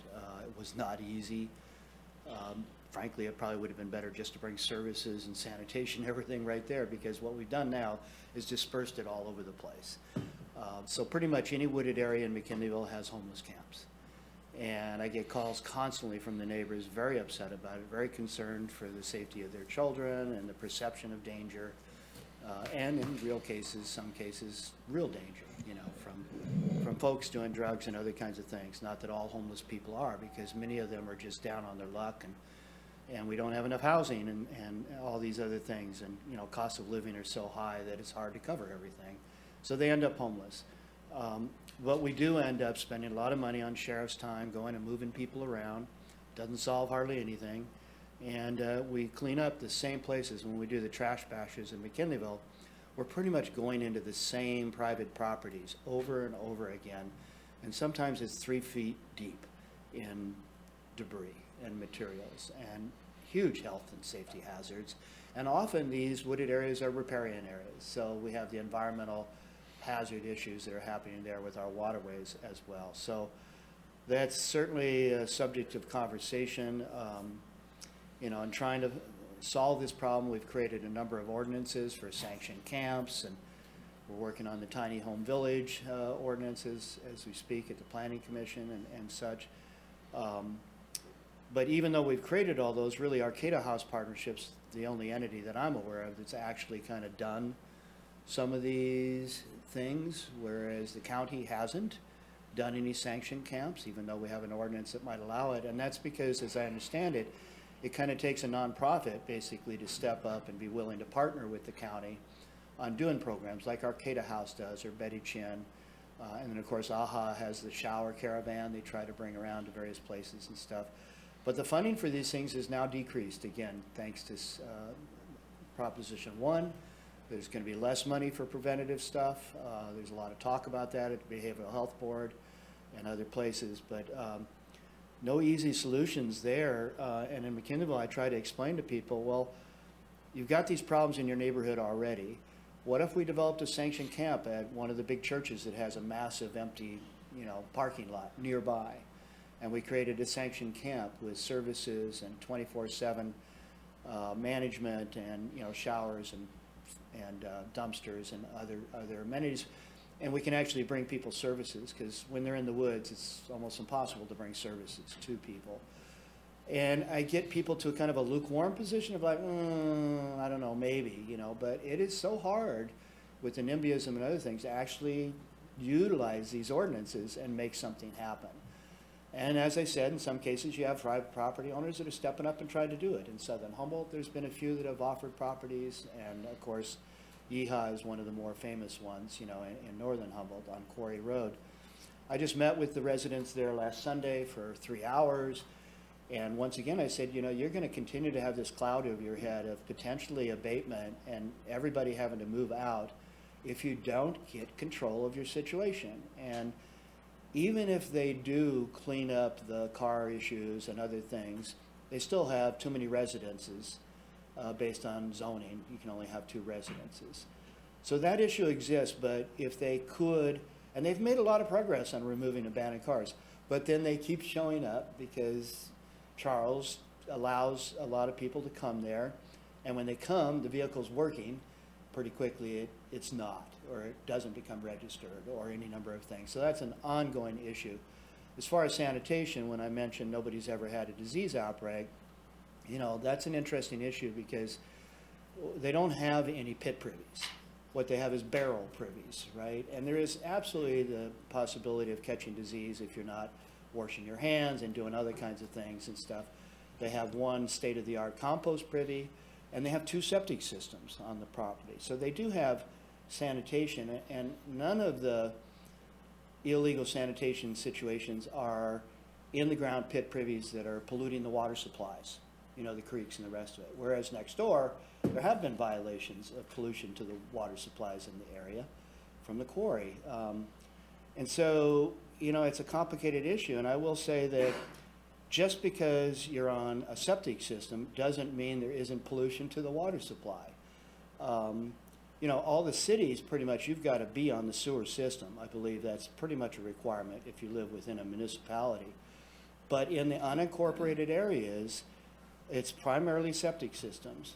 And in a winter like we just had, and the winter before, where we have normal winters or wet winters, there are an abundance of septic systems that fail because of the way we permit them. We make the leach fields be 100 feet away from a spring or 100 feet away from the creek, but in hydrology, when it rains really heavy, that dot on the map representing the spring or the line on the map representing a creek expands outward with saturated ground and high groundwater tables.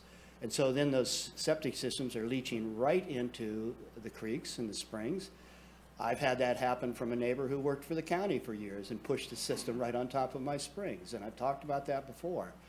So just because people are on septic systems, there are many that are polluting our water supplies, and that creates a huge health and safety hazard for people that are using that water for domestic use. I spent thousands and thousands of dollars dealing with it with UV systems and filters and other things to try and protect my family from this pollution. So it's a huge issue. And lastly, I'd say, the 5th District is about 2/5 of the county. 2/5 of the county. And unlike the rest of the districts, everybody in the 5th is in an unincorporated area except for 250 people in Trinidad. 1 square mile is in a city. The rest of the entire district is in the county. So it's not surprising to me that we have large numbers. I know District 2 has large numbers as well, but they've got Fortuna. Most of the districts have, most of the people in their districts living in a city.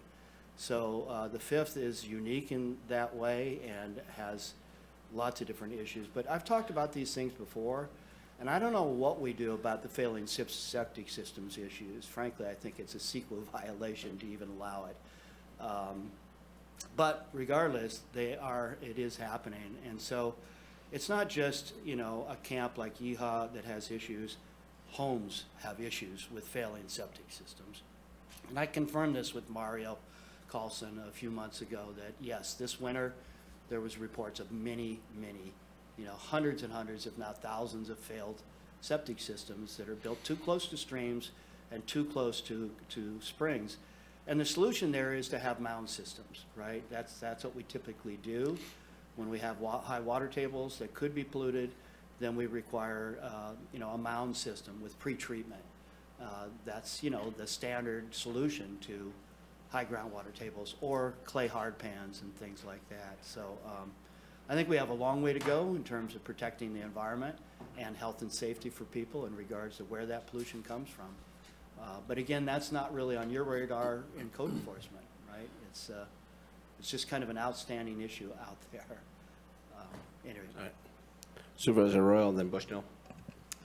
Thank you. I don't want to go kind of too far down this rabbit hole, but I will just note that, the relocation of folks from Palco Marsh was because of a large construction project. And, it was necessary to relocate people so that the Humboldt Bay Trail could be constructed there. And that was definitely a very difficult time for all our communities. And I think, not only did folks relocate elsewhere in Eureka, but they relocated to the Samoa Peninsula and a number of other places. So certainly we've seen the impacts of that, but I'll just say from my perspective, because it does intersect with code enforcement, sanctioned camps, we did have, I had experience in my city role supporting a number of sanctioned camps that were rotating between different sites, and they were, they did provide some benefits, but they were, I would say, by and large, not a success.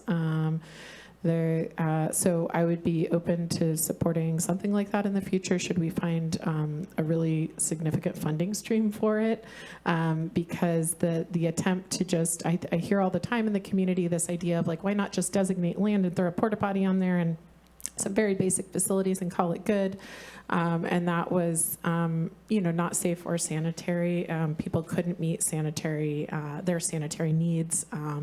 And, packed into a closed space with a large number of people, there were a lot of issues between the people dwelling there. So that was tried for a while as a way to try to kind of mitigate that impact. And I will say it was not very successful from my perspective. And it harkened back to the days when there, used to be a huge encampment at the South Jetty and some of the, disease-related issues with that. And thankfully, we didn't have any significant, outbreaks of disease, but it was, possible under those conditions, and we recognized that and realized that it would really need to be better managed. There have been some really phenomenal projects that Betty Chin, in cooperation with the city, have done, and the county, and we're looking at a couple of additional sites that provide supportive services for people coming in, the kind of greater Humboldt Bay area in the next couple of years. So I think there are some bright spots around that issue. But I appreciate what you're saying, and I agree with you that there has been a ripple effect of, our housing and income inequality issues, including the impact of some of these projects. And so, I'll just voice that I would generally like to support a sanctioned campground or car camping site. I've certainly seen the news about the challenges Arcata House Partnership is having with that site that is currently working pretty well. But again, that's a funding issue. So, if anyone with a lot of money is listening, we'd love to, explore that, and or at least I would. But it's certainly not something I've learned through experience that it's not something you can ultimately do on a shoestring. So. Supervisor Bushnell. Thank you. We also just, the show community just got a big grant, and so they're going to be doing a camp, pallet camp, they're going to call it. But I would be interested in hearing public comment, Chair, if there's someone online. I was just trying to get through up here. Oh, okay, thank you. And I know I've got that, but I'll go to the audience first for public comment. Seeing no one. Nikki? Yes, thank you, Chair. 5288, star 6 to unmute. You'll have 3 minutes.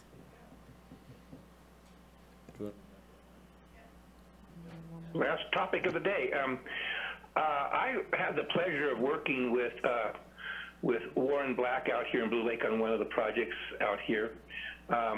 This was, in my opinion, a perfectly orchestrated working relationship between the sheriff, code enforcement, and your Environmental Protection Department with DHHS. I saw nothing that was done any way other than perfect, and I mentioned this before. I think the guy most likely was relocated the next day, and this is what we need to have out there. Now, I did want to make mention that I was communicating with Warren, and his reply was at 6:39 in the morning, and I made some comment about county employees arresting on their shovels is a total misconception. And he said the early bird gets to worm. Well, these kind of dedication from these people needs to be rewarded. This is the kind of face person you need to have dealing with the public, and everything was handled quite well. One of the problems that was mentioned here is potentially false complaints. And if there should be I don't know, is there a penalty for filing false police reports? I think there may be. But anyway, Warren said in his comment to me, I was happily surprised that there was not as much to document as we expected per the complaint. The complaint, in other words, in my opinion, was being used for an ulterior agenda. And, when you have somebody such as in Amanda Land out here, the city manager wants to acquire a property, in my opinion, is using this complaint process to try and pressure the owners into to selling property they don't desire to sell. Fortunately, I think we may be coming up with a plan to solve the problem out here. Be looking forward to working with Warren, even if it includes large pieces of concrete from salvage areas being put in locations to preclude entrance to those things. And the property owners are willing to do their share, in my understanding, as far as remediating this and doing the best we can to keep it from happening so you don't have to go out there again. A lot of money was spent. Regarding the tax potentially to help with the cleanup, remediation, Supervisor Wilson mentioned that. Strongly support that, and all it takes, in my opinion, is reapportioning some of the tax. They're already taxed to death out there, and if you can get your McGuire probably to get that and have them put some money in that, strongly support that. Hopefully you'll get moving on that one. Thank you for this topic, and again, thank you so much for John Ford and his staff. They have been a pleasure to work with in all phases. And yes, I do encourage people to go ahead and make those complaints should you feel it's necessary. Make sure they're founded. That's the way we get things done, and I currently have one going there. I have no problem making them when things need to be taken care of. Nobody should. Thank you for my opportunity to speak. Thank you. Next caller. Thank you. Next caller, 7108, *6 to unmute, and you'll have 3 minutes as well. Thank you. Yes, first I wanted to start off and thank you for the report, and especially thank you for breaking it down into the districts. There's a case in my neighborhood that I was trying to find, and when I found it, it was in case closed, but nothing had been done, so I was really confused why the case was closed. And I called and talked to Warren Black, and he said that that case was just moved and combined with another ongoing case. So it's, well, closed seems like the problem's solved, but the problem's still there. And then when I tried to find that, the exhibits A and B are only for cases opened and closed in 2023. So this closed case got moved to another case that's before 2023. There's no information on there. I'm just looking at the chart on page 14 of the attachment 1. It said that there was 1,638 cases in the 2nd district, and counting the open cases and the closed cases in 2023, that leaves over 1,000, well over 1,000 cases that are unresolved in District 2. So I was hoping there would have been Exhibit C that would have all those cases. So, yeah, I guess those are my comments. And, yes, so thanks again for breaking it down into districts. That really makes it a lot easier for each district to see what's going on, except for all the cases that were done that were started before 2023. And I'm hoping that that will be included. So, thank you. Thank you. Yeah, we've been breaking it out by districts for a few years now, haven't we, John? I mean, Yes. it's not one that I want to shoot to the top of, but with that being said, John, can we come back, or can you come back, or maybe just give us through the CEO or CAO or the C gal? Can you come back, because I think the popular speech is we're trying to do more with less. I mean, that's been the common denominator the last few days or weeks. Can you put some things together that will help you? I know you have tools in your tool belt, or however we want to call it, that will help you shorten up limit of visits. If you visit somebody for 4 visits and they haven't done anything, so we don't have 8, 9 years and we don't have this accumulation. Maybe have I know you've got a program that'll allow you that says, that will beep at you that this has been open for 180 days, what's going on with it, or something like this. So it's easier for you to see what's going on, or for Dean to see what's going on. And so we're all on the same page, but basically make things easier for you, and then decide if, how we're going to do it, and streamline it, and especially with the people coming in through the receivership and things like that. Because at the end of the day, and I can think of 4 properties right off the top of my head that took a beating when they sold, literally took a beating because of that. It's not just the house, it's what it does to the neighborhood. And you can't sell a property even though it's a nice house. Plus, it doesn't incentivize a neighbor to put money into his house if he's next to one of these houses. And that's the issue. I can think of one in Ferndale right now that's a gorgeous brand new rebuilt house, and he's dropped the price $90,000, and nobody will look because of the house next door to it. And he should have thought about that before he redid it. But I mean, but anything we can do to help you on that. Appreciate it. Be happy to come back with a report on that. Some of what we are doing is we are changing our process a little bit to, actually quite a bit, to try to get things done as soon as possible, and trying to eliminate treating everything as if it were going to a hearing. If they're going to go to hearing, they're going to go to hearing. But everything short of that, to the extent that we can keep that constant pressure on and get it resolved, we want to do it at that level. And so those are some changes that we're already working on.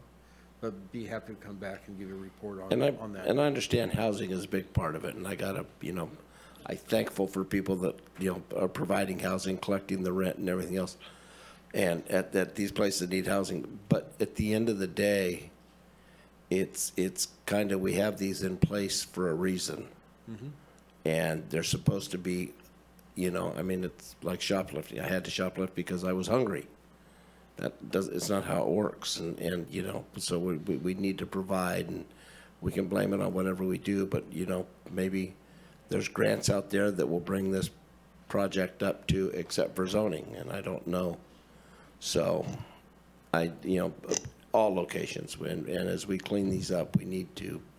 It gets so far-fetched that we find ourselves like out in Burr Valley, and out there in Dinsmore and things like that, where it just gets so, at Cobb's and things like that, it gets so expensive to clean up. So if there's a way we can help and move this forward and abide by the rules that are in place, we don't get to choose and pick, I don't think so, but we can change. Sure. Thanks. Yep. Yes. I'd like to make a motion to accept the presentation, and thank you to staff.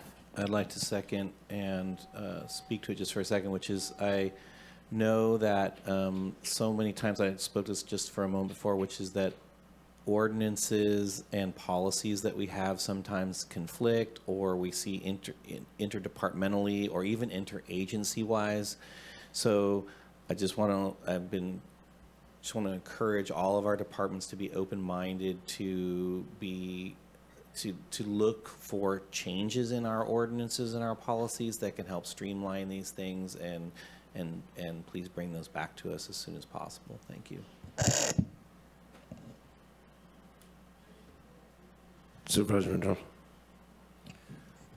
Yeah, I look forward to our meeting later this week, John, on the one individual who was going to appeal the notice of violation, abatement issues and stuff, and was probably going to lose that whole thing. And I'm glad we were able to talk her to coming in and considering doing a compliance agreement, because that's going to be better for her and the property, and I think it'll actually get things done. So I appreciate your efforts there in trying to work with that landowner. So that's going to be good. And one last thing, Supervisor Arroyo, thanks for that background on Devil's Playground. I do realize the waterfront trail was going through there. I thought at the time, and I still think, that that old pole shed property, that big parking lot at the end of the mall there between Falco Marsh and the trail, is a great place for a sanctioned camp, you know, in the sense that it's a paved area and potentially with the right stuff. But, you know, the one thing is you can't get too dense. I think you mentioned that when it gets too dense, then all kinds of other issues happen. But I was just curious if the city's thought about that. Nobody's ever parking there hardly for anything. Rex and I regularly meet with the city, and there is actually a project at Hillficker, so adjacent to the fire training facility, that's moving forward and likely to be. It sounded like, Rex, correct me if I'm wrong, it sounded like it was going to be this summer. It'll be late summer because they still have to do a lot of the underground and stuff. But that came around. But that's been a 10-year project at because least, I helped with PG&E, helped get the trailers from the decommissioning of the power plant, which were as good as could be, with 2 contractors we're going to bring up to grade. And then it took so long to do the process that it finally happened. What would happen? Somebody got inside one and burned them all down. So. Yep. So that's been a saga, but it's that same site is going to be now used for a project that's moving forward really quickly, and it's a cool partnership. So at least you know, and we do meet regularly with the city to hear about opportunities like that and how we can you know, jointly support them, whether it's through information sharing, or you know, sometimes there are partnership opportunities beyond that. So yeah, that's one project that's a bright light that's coming up this year. Thank you.